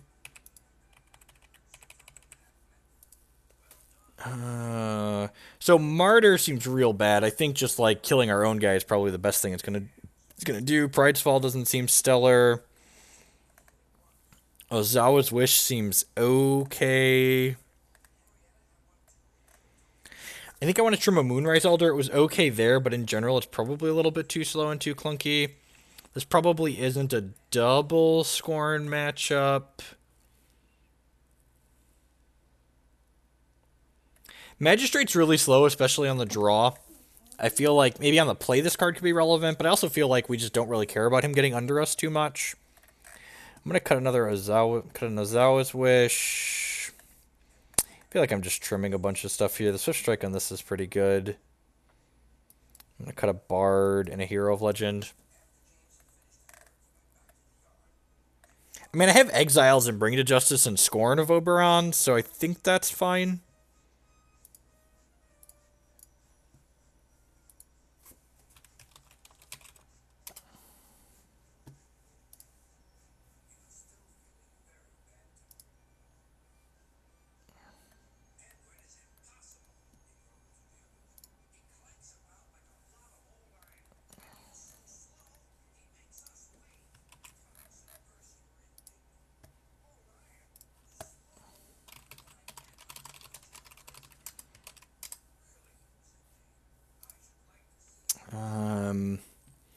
This hand's a little slow, but I think it's fine. It's got like 2/3 on 2, removal on 3, Moonrise Elder on 4. Correct.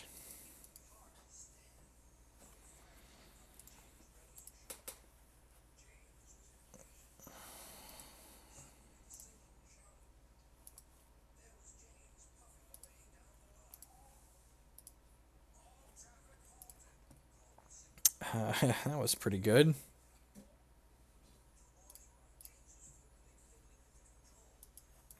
Alright, I need to run upstairs and grab Declan out of his crib really quick. I'll be right back down, folks. Don't go anywhere. Thanks for hanging out today. I'm going to play some more matches and keep playing this in just a second.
Just gotta click a card real quick, and now we're gonna change your diaper. Alright, what do we draw? Shard? Oh wow, he stormed off while I was gone. Alright, we're gonna play that. Strong turn 2s on both sides. Come here, Porkman. Yeah.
Here, deep.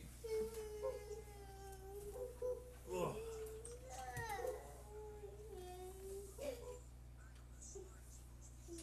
Here you go.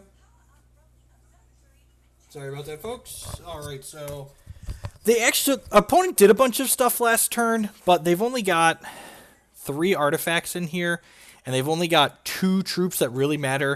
And when they get a 5th artifact, they'll have a 3rd troop that kind of matters. I guess they're getting kind of close to that, like the Stredling here. I'm going to block the Dreadling as opposed to the Charge Bot, because the Charge Bot will put a 5th one in there for this, and that'll make this a 5/5 sooner.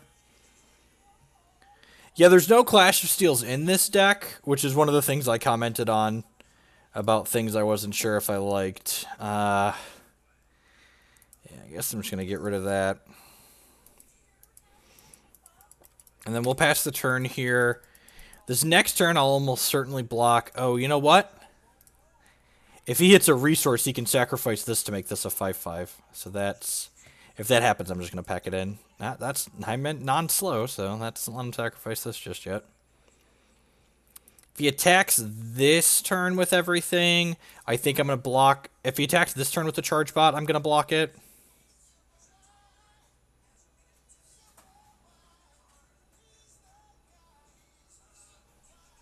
So I'm going to block the Charge Bot now because my opponent's going to be able to enable this next turn anyways.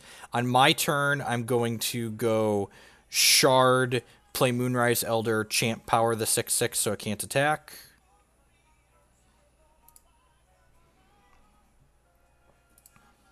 And then on our following turn, these Valors from this will allow us to draw some extra cards. This Moonrise Elder can block this 3/4, so we've got the board mostly under control if we find an answer to the 6/6. And we've got a Bring to Justice and 3 Solitaries in our deck. Okay, you have a 3/3, that's fine. I guess he can turn this into a 3, or turn this into a 3/3. Sure. And then he can chip with both of these. And, oh, okay, so we're just never beating Elasgar's Vengeance. That's fine. Do I want plus toughness for this against Elasgar's Vengeance deck? Nah, Skyguard lets it block their stupid flying guy, too. Yeah, I'm just gonna resubmit here. I think I'm happy with how he boarded.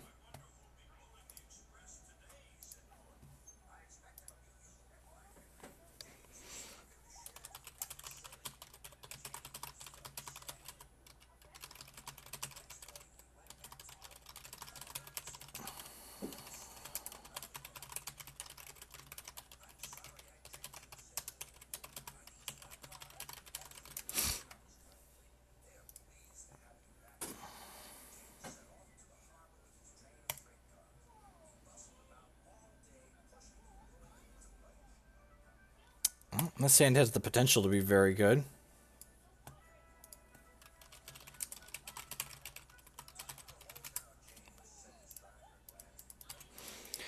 So if we hit a second wild threshold next turn, these Carnasaurus are just going to tear them apart, hopefully. And if we miss, we still get to go Ardent Crusader on 3, so it's not the worst. Prize Falls kill. I guess Prize Fall technically kills it kills this Stork too, so maybe that's worth it. Alright, well. We hit our Wild Wish here. This can only attack if my opponent controls 3 other dwarfs and or robots, so eating this is going to be worthwhile. It also means my 2/2 will get to stick around. Part of the balance on a deck like this, though, is also trying to figure out, like, how much of a control deck I'm supposed to turn into post-board against this deck. And I really feel like without a Clash of Steel anywhere in my 75, I can't cut that many troops because I'm just not going to be aggressive enough. I also have to keep a certain density of Coyotls in my deck. And then next turn I'm just going to play this 4/4 that just like gets to block its 3/4s, which is convenient.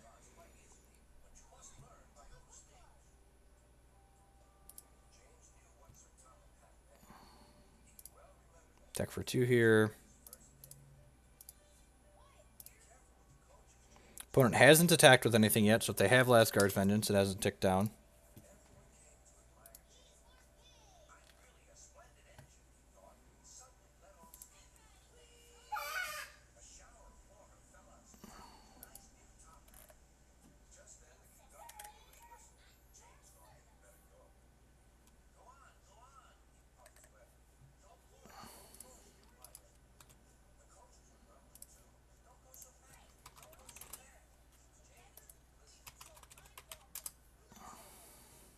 Alright, so I've got some more flying guys, but I've got a guy...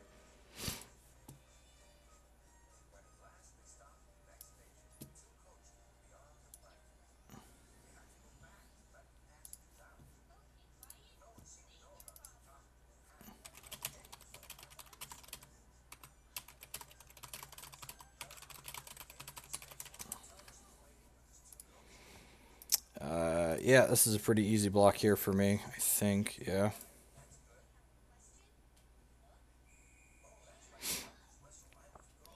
And go ahead and play this out.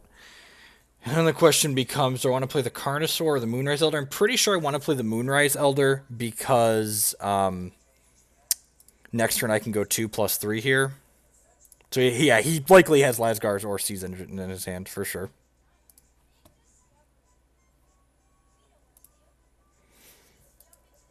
There's a second Ruby. So if they attack with everything here, they could Lasgar's after this turn.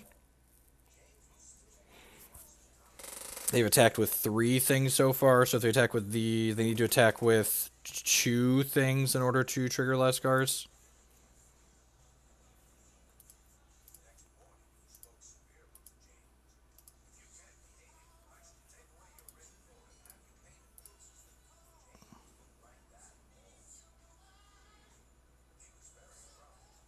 Yeah, this is 110% Lasgar's Vengeance. So we'll eat this. Yep. So this turn we get to go Solitary Exile, get rid of your 3/5 Carnasaur, kill your 1/1. And we've got these 2 Valors, and he's down to... He needs to play 2 things out for this 3/4 to be able to attack or block.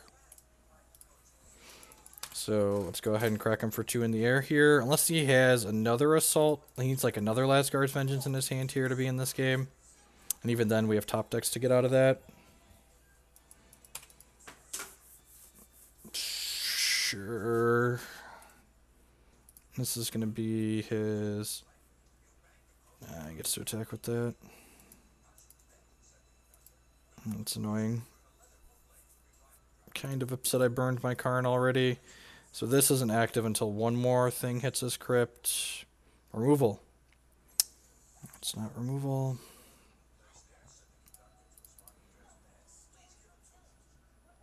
It's going to double Valor this Carnasaur.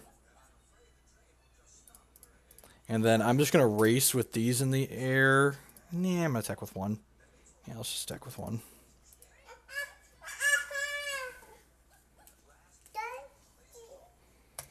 this can eat this, and this can trade here. And this is a 6/6, and we're just in top deck mode. Do you need help? What's wrong? Another one of those, yep. So now this is going to be a 6/6 next turn, guaranteed. So again, we have a champ power to stall it for a turn, but we need to find some action off the top. Just not sure our deck ever beats Alasgard's Vengeance runtime like he's had 2 games in a row here.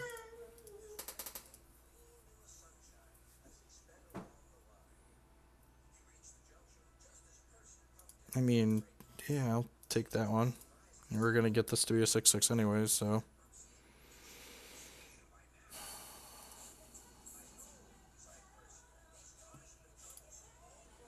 Feel bad for having spent my Valors last turn, but it did keep this back at least. I guess this gets slightly larger because of it. Get to do this. You know, I'm going to play this shard out, because if we hit another shard next turn, that means we can lock this down again and get another draw step before it has to start attacking us.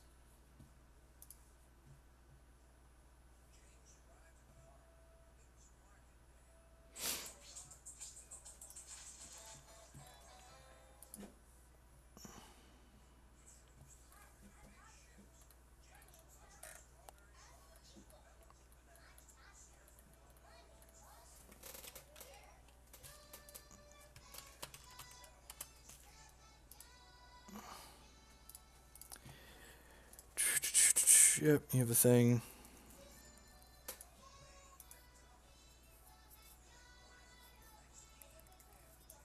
I mean, the red list we'd been playing was in this same format, so I'm not sure why it needs updates. It seemed like a fine deck. The format really hasn't changed a ton. I've just been working on other things. Valor, something that makes a Valor. Alrighty.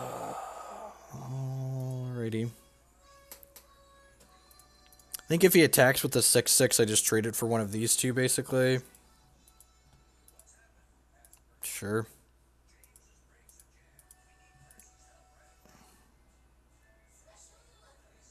I think this breaks in our favor. He can, like, attack with both these and, like, get 3 points of damage in.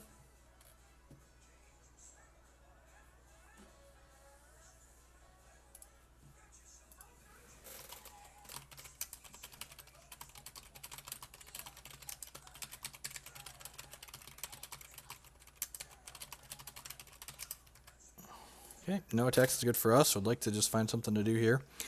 That was quite possibly the best draw on our deck. I will Valor you. And I attack this. I will Valor you. I will Valor you. Well, best draw into our deck into a bunch of blanks. Fine, still hit the best card in our deck. Perhaps I should have stacked all the Valors on one thing, so that way this couldn't attack into here.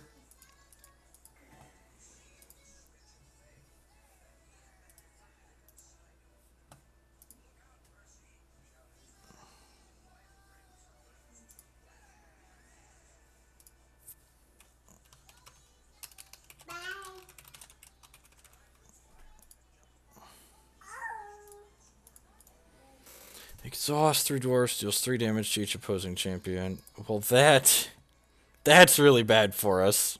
This is just going to burn through us, apparently. That's not good. Correct. That is not good is a good assessment there.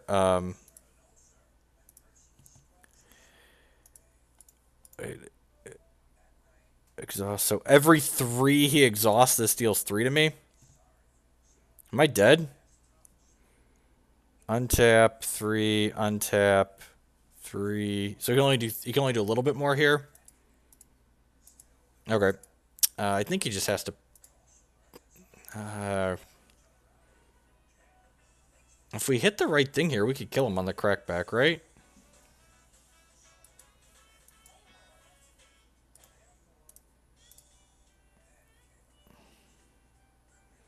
So I'm assuming he just has to pass here then, right? Because he needs blockers.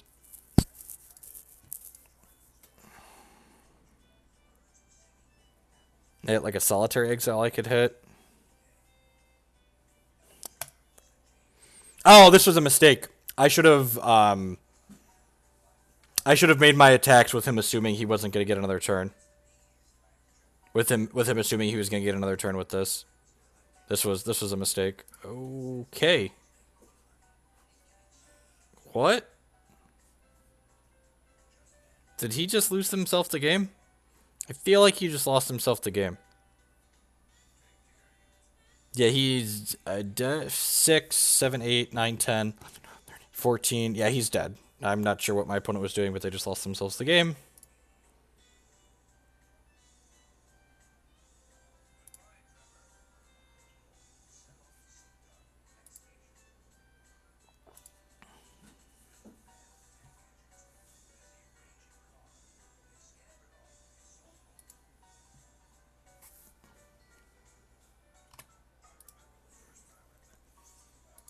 Okay. Yeah, okay. Weird. I have to do something for work real quick. Sorry about that. And then we'll battle another match here.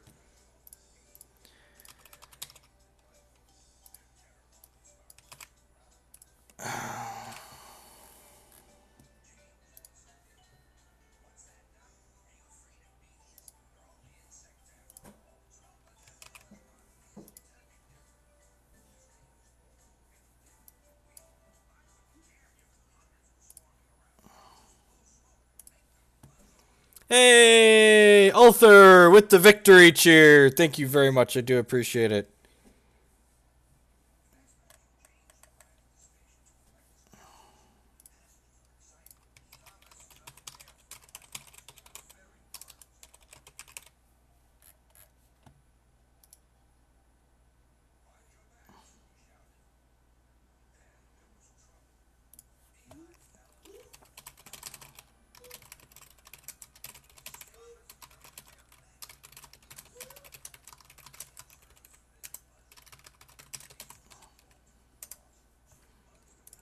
Alright, sorry about that. Jeff being responsible. That's just... They should have gone into the little glass. Yeah, it dropped on in there. You see the purple one there at the top?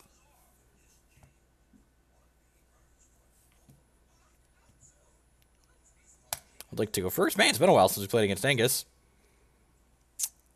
This hand is so close to being great in this matchup. I'm gonna keep it, but like the fact that this, if this was a diamond and we got to go diamond Valiant Escort into wild Howling Plains Alpha on the play, they'd almost certainly never be winning. But unfortunately, we do not have that.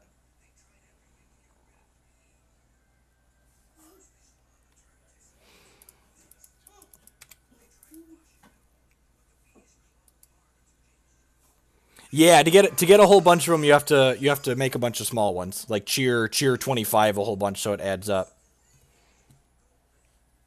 Yeah, I'm gonna play this out because it's resource efficient here. If we hit our third shard on 3, that's not a slow shard, we're gonna be well off here. Yeah, Crusaders. I mean, the hand's not bad, but it's like I'd say it's just like okay.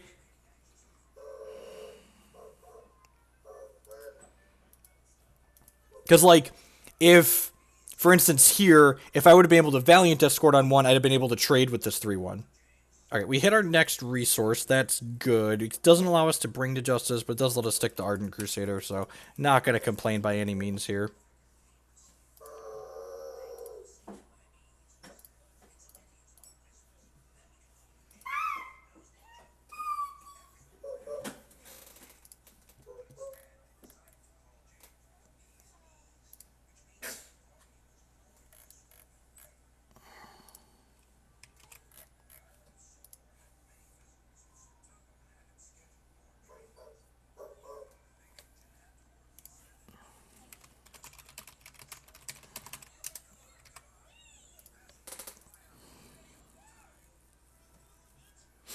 The old post-combat 2-2, yep. Shard. Alright, that's technically what I asked for. I'm just going to Valiant Escort here. Yeah, I'm just going to Valiant Escort here and pass the turn. If my opponent plays a Mama Yeti and ships next turn, we can Martyr, Mama, eat this, and trade here. So we're hoping they have Mama Yeti here. Okay, and again, we're going to let them attack before they do anything because we want to block these idiots. I feel like they're obligated to attack here. Yeah, so we're going to do exactly what I said. We're going to Martyr here, eat their 3-3, trade with their 4-2, and then we get to go ahead and play our Hero of Legend out next turn and crack in with this Ardent Crusader, and then we can Valor this Hero of Legend to make it survive through a Lasgar's Vengeance. If they have another Mama Yeti, it kind of sucks, but that also means we have a target for our Bring to Justice. Actually, did I miscount here? If I hit them for 4 now, if I would have hit them for 5 here, they'd go to 12, and then I'd have 9. No, I wouldn't have been able to. I was thinking if I Valored this, do I have lethal next turn, but I don't, so that doesn't matter. Psychotic Anarchist, sure. Snap blocking here if they attack. Not particularly close. The 25 starting life on Marshal Josephina is just so huge in this matchup. Just like snap off this block, even if they have a burn or a fireball here, they're like still pretty far behind. Oh, that into Lasgar's Vengeance. Okay, that makes sense. That makes sense. We're still doing pretty okay here, but that was one way they could kind of stay in the game. If they run like Mama Yetis off the top here, they might be able to win this. Or perhaps perhaps if they hit like Matriarch of the Flames, they could be doing okay because these two can't trade for it, since it would be a 4/4 from this. 1, 2, 3, 4, 5, 6 damage on the table here. If they brick here, they're pretty. Yeah, they should. Game should pretty much be over now.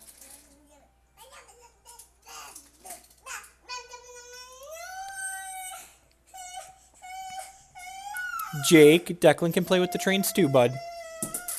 Declan, don't throw the trains if you're going to play with them.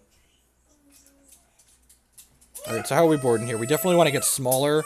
Karn's great. Repel's great. Probably want to trim some of the clunk out of here. Moonrise Elder's like powerful top end, but I think we just want to go down to one of them. I want my powerful 3s. Bring to Justice is a little awkward. Let's cut one of those, perhaps. I don't think this is a Wise Magistrate matchup. It dies to burn. I don't think this is a Grace of Tiaanost matchup. My Ardent Crusaders, we almost certainly want to put Diamond of Protection in, so it's a 4/6 and can block Mama Yetis. Hey. Play nice, children. Alright. Dad's gonna cue your show up while he plays the last couple matches, okay?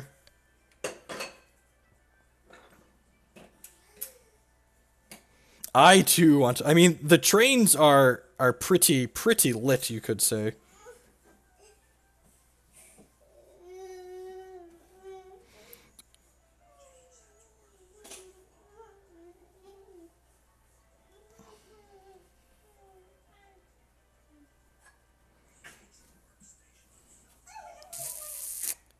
This hand's okay. Martyr as a whole might be kind of medium in this matchup, but like Valiant Escort on 1 is definitely nothing to scoff at. My phone can't reach Netflix. Play this. Warparty Guide's actually a fantastic draw here because it lets us go just 1, 2, 3, 4. Or 1, 2, 3 at least.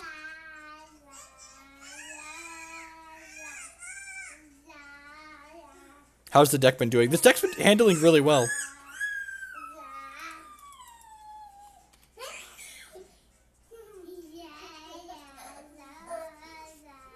You like Wise over Highland. I like that Highland has Swift Strike.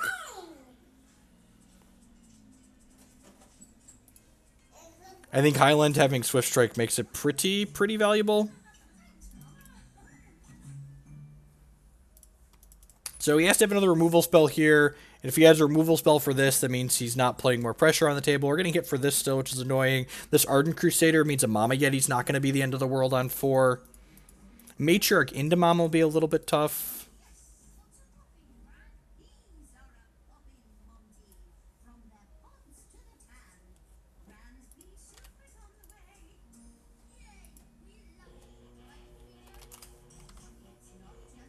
It's a good pickup. I'm going to go ahead and attack with this Warparty guy, try and get a trigger out of it.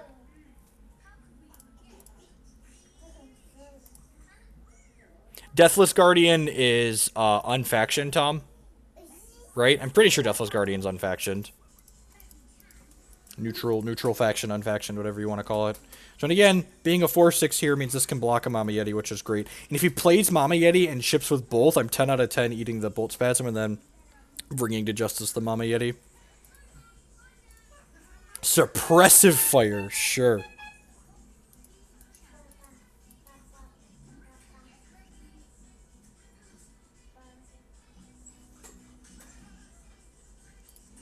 Hero of Legend is a good pickup here.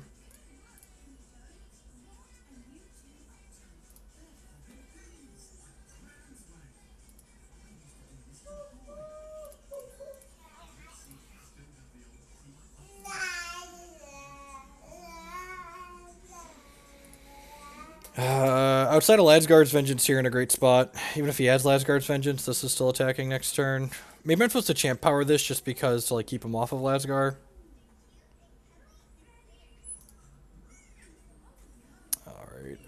I'm just going to champ power this and then Valor these guys up.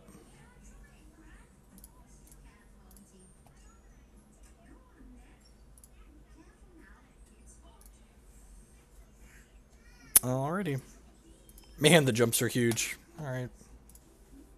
Let's keep on slaying. Gonna play another match or two here, folks. Thanks everyone for hanging out here today.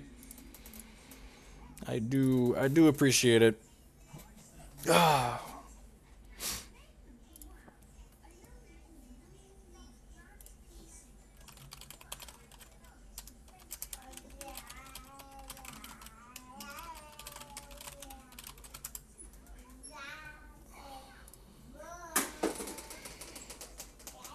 Playing Suppressive Fire. I have no idea. It seems like a fun getcha card. And I mean, even that game, like, it was a deal 3 damage, basically, which, like, you want every one of your cards to convert into 3 or more damage, so doesn't seem like the absolute worst.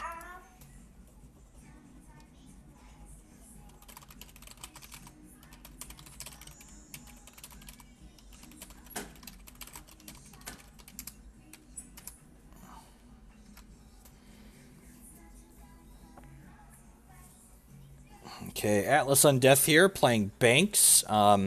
If he's playing the Diamond Sapphire Banks, I gotta imagine that's a bad matchup for us, but, you know, play it and see how it feels. This is a control deck where Grace of Tiaanost isn't particularly good. Could be playing Metronomies, Diamond Wild, could also be playing some kind of Banks Brew.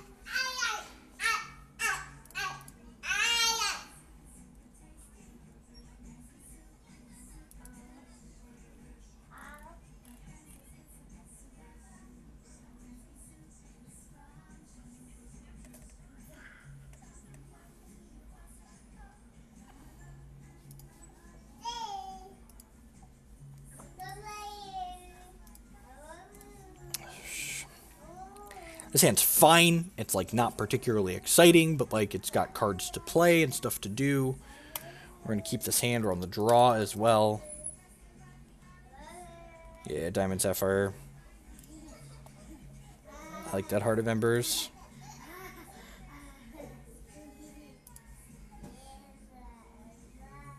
On paper, Novocaine, this matchup seems like everything Banks Control wants to play against.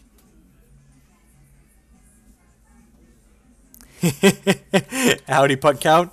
Yeah, that's one of my more memorable articles that I've written, or one of my more fun articles I've written in recent memory. Just like going back through and like crawling through all of my old past finishes, like looking for different decks that I've played that I've enjoyed over the years. My opponent doesn't have Clash of Steel. This hand's going to be pretty good. We get to go second Diamond into Ardent plus Highlands Shinobi next turn, and just like crack for 2, and then we have 8 power in play.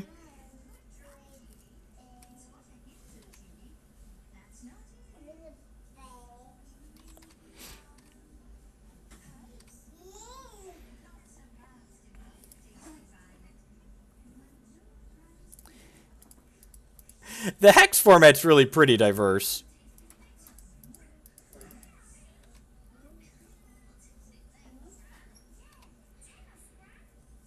Okay, Transmogrifade there feels like it's good for us because that feels like it sends the message to me I don't have a Clash of Steel. Yeah, this feels like I don't have Clash of Steel Transmogs. He could be emptying his hand for a Silver Talon Adjudicator. Gave us a Vampire Prince, which is actually a very playable card. Let's go ahead and attack for 5 here. Didn't play my Shard yet, because if we had a Shard off their deck, I want to play it out. We did not. I'm going to play this. 1, 2, 3, 4, 5, 6, 7. Yeah, this puts us on a 2-turn clock, assuming my opponent, assuming we hit a Shard with this. If my opponent has a dark card here, we get to Pride's Fall it, which is nice. The games where they don't have Clash, we're probably solidly ahead. I have a stop at their end step, right? Yeah. So Sand's Verdict to the Ancient King should be doing okay here. That's something that makes a Valor. Yeah, I'm going to play this out because it cantrips itself and gets another point of damage in here. Oh, you know what? Perhaps I should have Valored something that I cared more about, because they play Bring to Justice. So, like, the thing I'm Valoring is actually relevant here.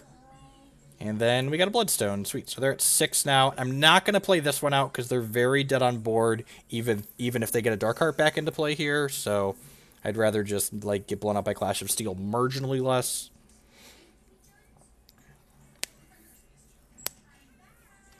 Yep, that's fine. You're dead through the Starcart. Sack our Hex Geode. Chant Power your guy. Yep. And we drew a Martyr for the extra ribbons. All right, what are we doing here? This is almost certainly a board out Howling Brave, board out Young Seer matchup. Martyr. I actually really like Martyr in this matchup, and the reason why I really like Martyr is that it's a split card. It's a removal spell for my opponent's Darkheart, but it's also an anthem for my team. I think Wise Magistrate might be okay here. I'm not really interested in Bring to Justice. I want to be able to kill my stuff during my opponent's end step. Ozawa's Wish I'm at least trimming a copy of. Ardent Crusader. Flight's probably fine on here. Yeah, I think Flight's fine. I could put like +1 and Crush on him, but that seems kind of narrow. Wise Magistrate seems like an acceptable card. Perhaps I just like want these guys because they're pressure. Boarded an extra Pride's Fall is like a 5th way to kill his Darkhearts, because like we basically have to kill Darkheart. And maybe I'm just supposed to leave these because they have power and toughness and they like fill in the curve. Let's try this.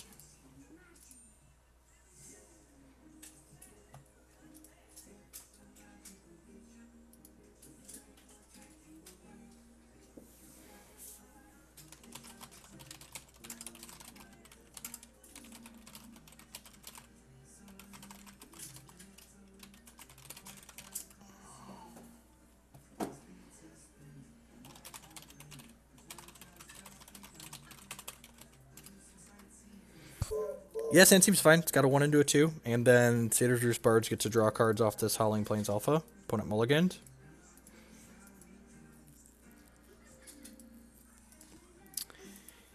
I think I'd rather prioritize killing it during their end step rather than making it so they can't bring it back. Because, like, between Silver Talon Adjudicator, or Silver Talon Adjudicators and stuff like that, they're often going to have something to bring back. And they also should have, like, Change Course in their deck to have stuff to bring back, too.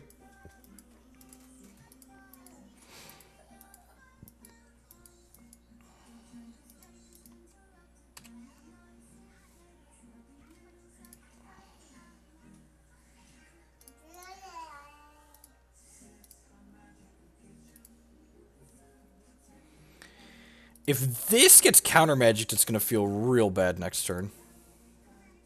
So hopefully that doesn't happen.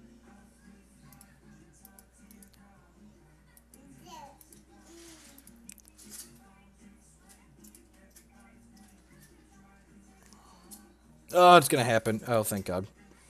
Alright, and then we're going to Valor this Valiant Escort, which this exposes us to Clash of Steel a little bit, but I think this is fine. He wants to kill the Howling Plains Alpha more than this, most likely.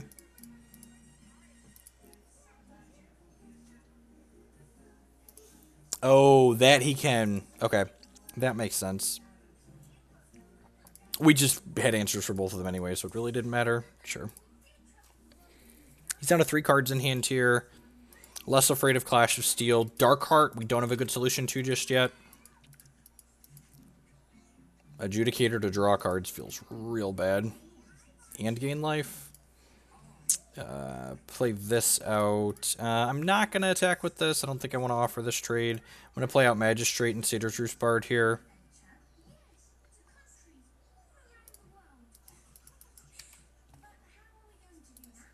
Next turn, I'll probably Champ Power his Owl and then attack through. Unless he plays out a Darkheart, of course. Well, I guess if he plays out... Now he can't play out Darkheart, because everything in his hand costs +2. And actually, I can just Highlands Shinobi here and play a Shard to exhaust this, which is nice. Save my Champ Power for now. Yeah, it's a tough balancing act, because, like, you want more answers to Darkheart, but, like, you don't want to flood on removal, basically. So, not playing out another card because Clash of Steel is already going to be an... Oh, you know what? This is... Oh, that's not a basic, so I can do that. Should have sacked that if that was a basic.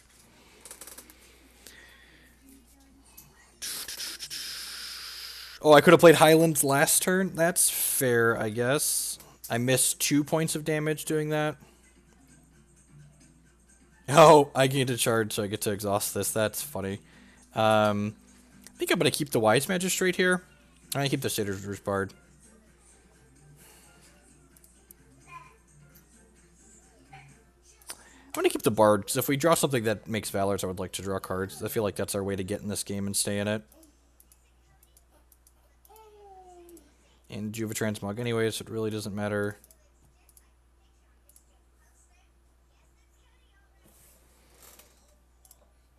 I'm just going to play out both of these, and then crack in for 1 here. Down to 18. Opponent's got 2 cards left. They don't have any troops in their crypt, right? Nope, none to date. Yep, you have a land post site. I have a Champ Power next turn to let me attack through this, which is definitely going to happen because I want to trigger off of this.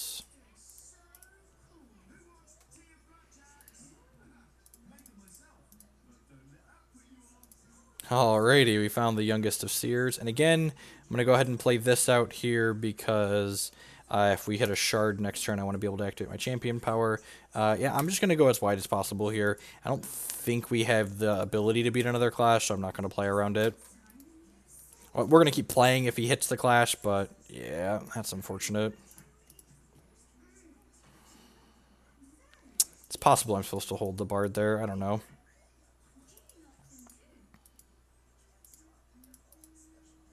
But really lucky this can pick up the game up and carry it on its back. I'm not going to Champion Power that. Let's just do this. All right. Well, you know, hey, look at that. A free Howling Brave. God, Young Seer's trash. Oh, alrighty. Pass the turn for now.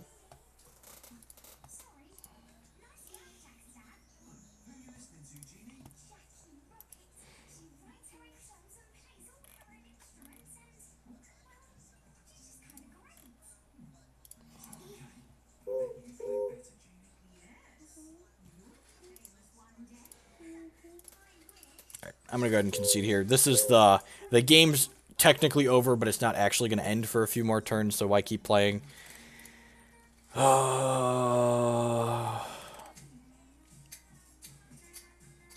I think we're just supposed to run back what we've got so far.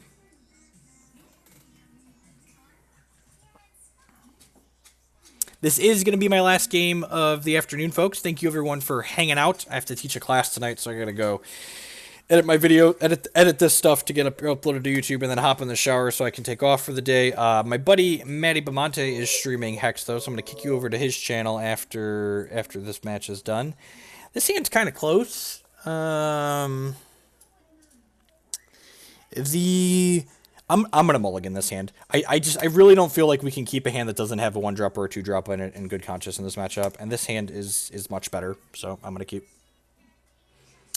I think I'd rather guaranteed play this on 2 rather than play this out on 1. Watch us just like draw a card that this would have been awesome with, or like draw the Diamond Shard or the Howling Plains on 2, but I think just playing my 2/2 on 2 is ideal here. Thunderfield Seer, sure. Never not punished. That's unfortunately we cannot tell the future. Card games would be a lot easier if I could see into the future, you know that?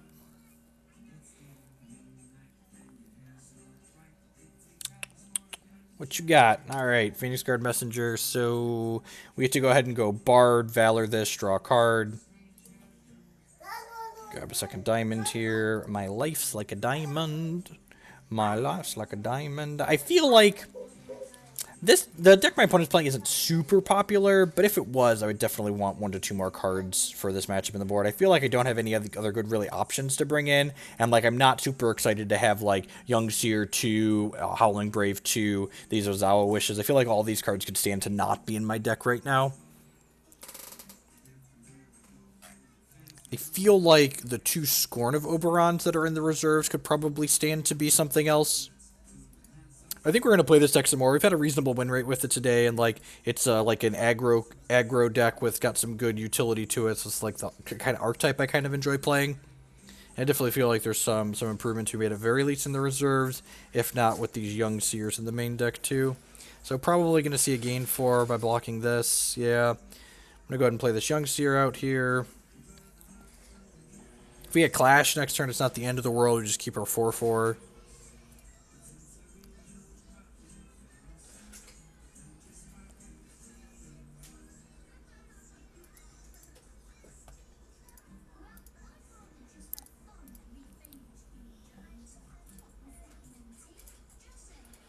Sure.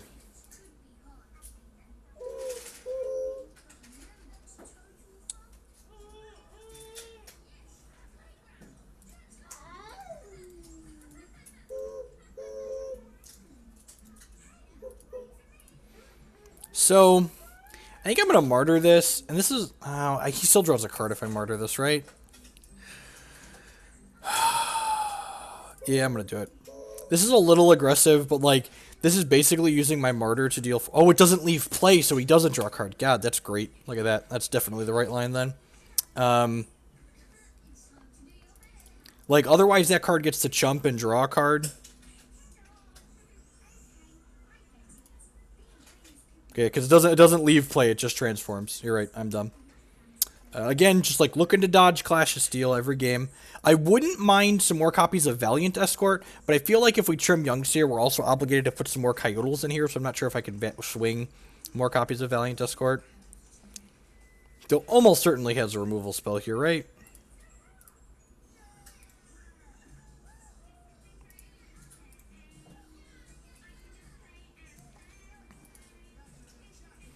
Do you want to do this? I guess I can use this to counter his champion ability at some point, so I'll just save it for that.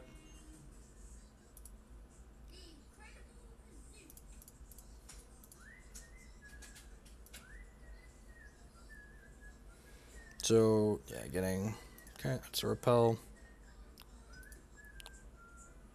So taking 5 down to 11 here. 5, 6, 7, 8, 9, 10.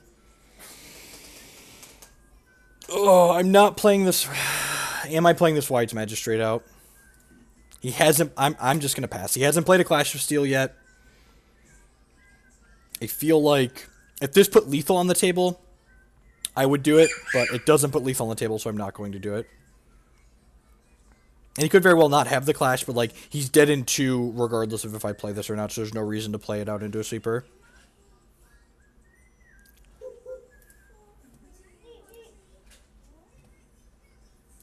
Silver Talent, Adjudicator, yeah, that's fine.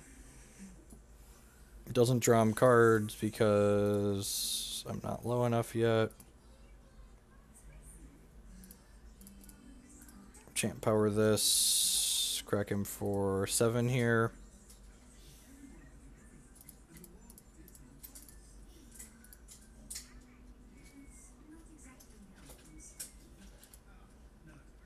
Much worse against Repel. Oh, I guess I can Ozawa's Wish now. Oh! Oh, geez, I could have Ozawa's Wished this. Well, that was kind of loose on my part.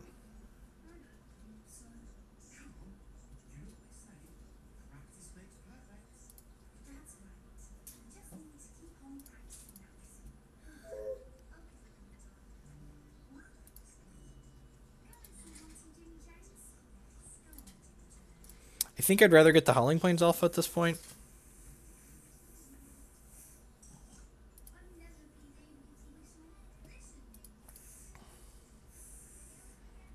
So I can Valor this. And then crack him with both of these. He gets to get this back next turn to gain life, but these are 4 toughness guys, so he can't play this out, which means I can't Pride's Fall, which feels a little bit bad. Okay, counter magic. Trying to dodge Dark Heart this turn, because I went down and can't hold up to Pride's Fall now. He gets to champ power and gain 5 and bring that back. That's unfortunate. Please bring back your Silver Talon. Please bring back your Silver Talon. Yep.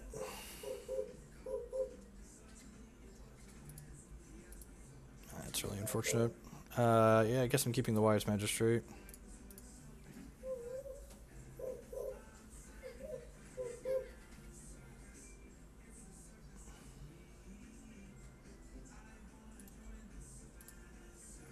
I'm just going to play this and pass the turn. I'll Valor it up and then pass the turn. He's just going to get to bring this back next turn if I Pride's Fall it anyways, so like, why bother? So perhaps I should have gotten the Crusader back instead of the Valorous guy. Second Darkheart, sure. First one can't attack through this.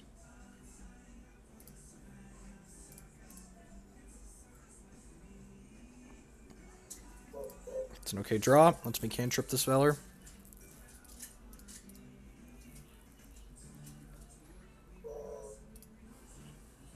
Alright, no counter magic, no removal, and if he double blocks here, I get to Pride's Fall and get the other going. Yep. Oh, should have played that. I don't think it really matters. Pretty thoroughly dead here. Like I said, I'm pretty sure this matchup's abysmal for us. Please go for champ power on your adjudicator here. Oh, now I don't want him to.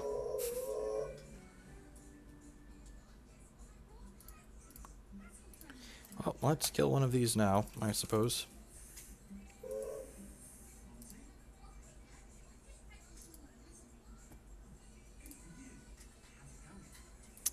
Free block, gonna have to sacrifice it next turn anyways.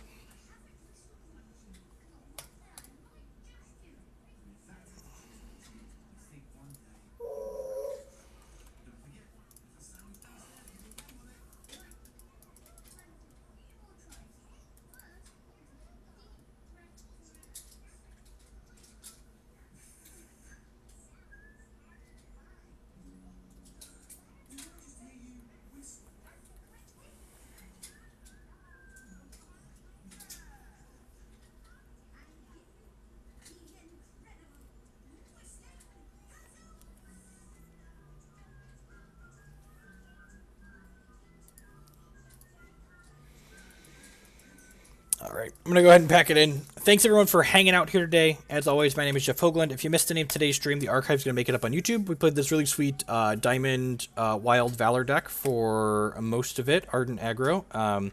We went from 64th on the ladder up to 40th here. Still quite a bit of movement, like jumping 5 to 10 spots per win and loss. The core seems pretty reasonable. Just the Howling Bluegrass, or the Howling Plains Alpha, and Satyr's Roost Bard, and Ardent Crusaders along with Moonrise Elder and Hero of Legend.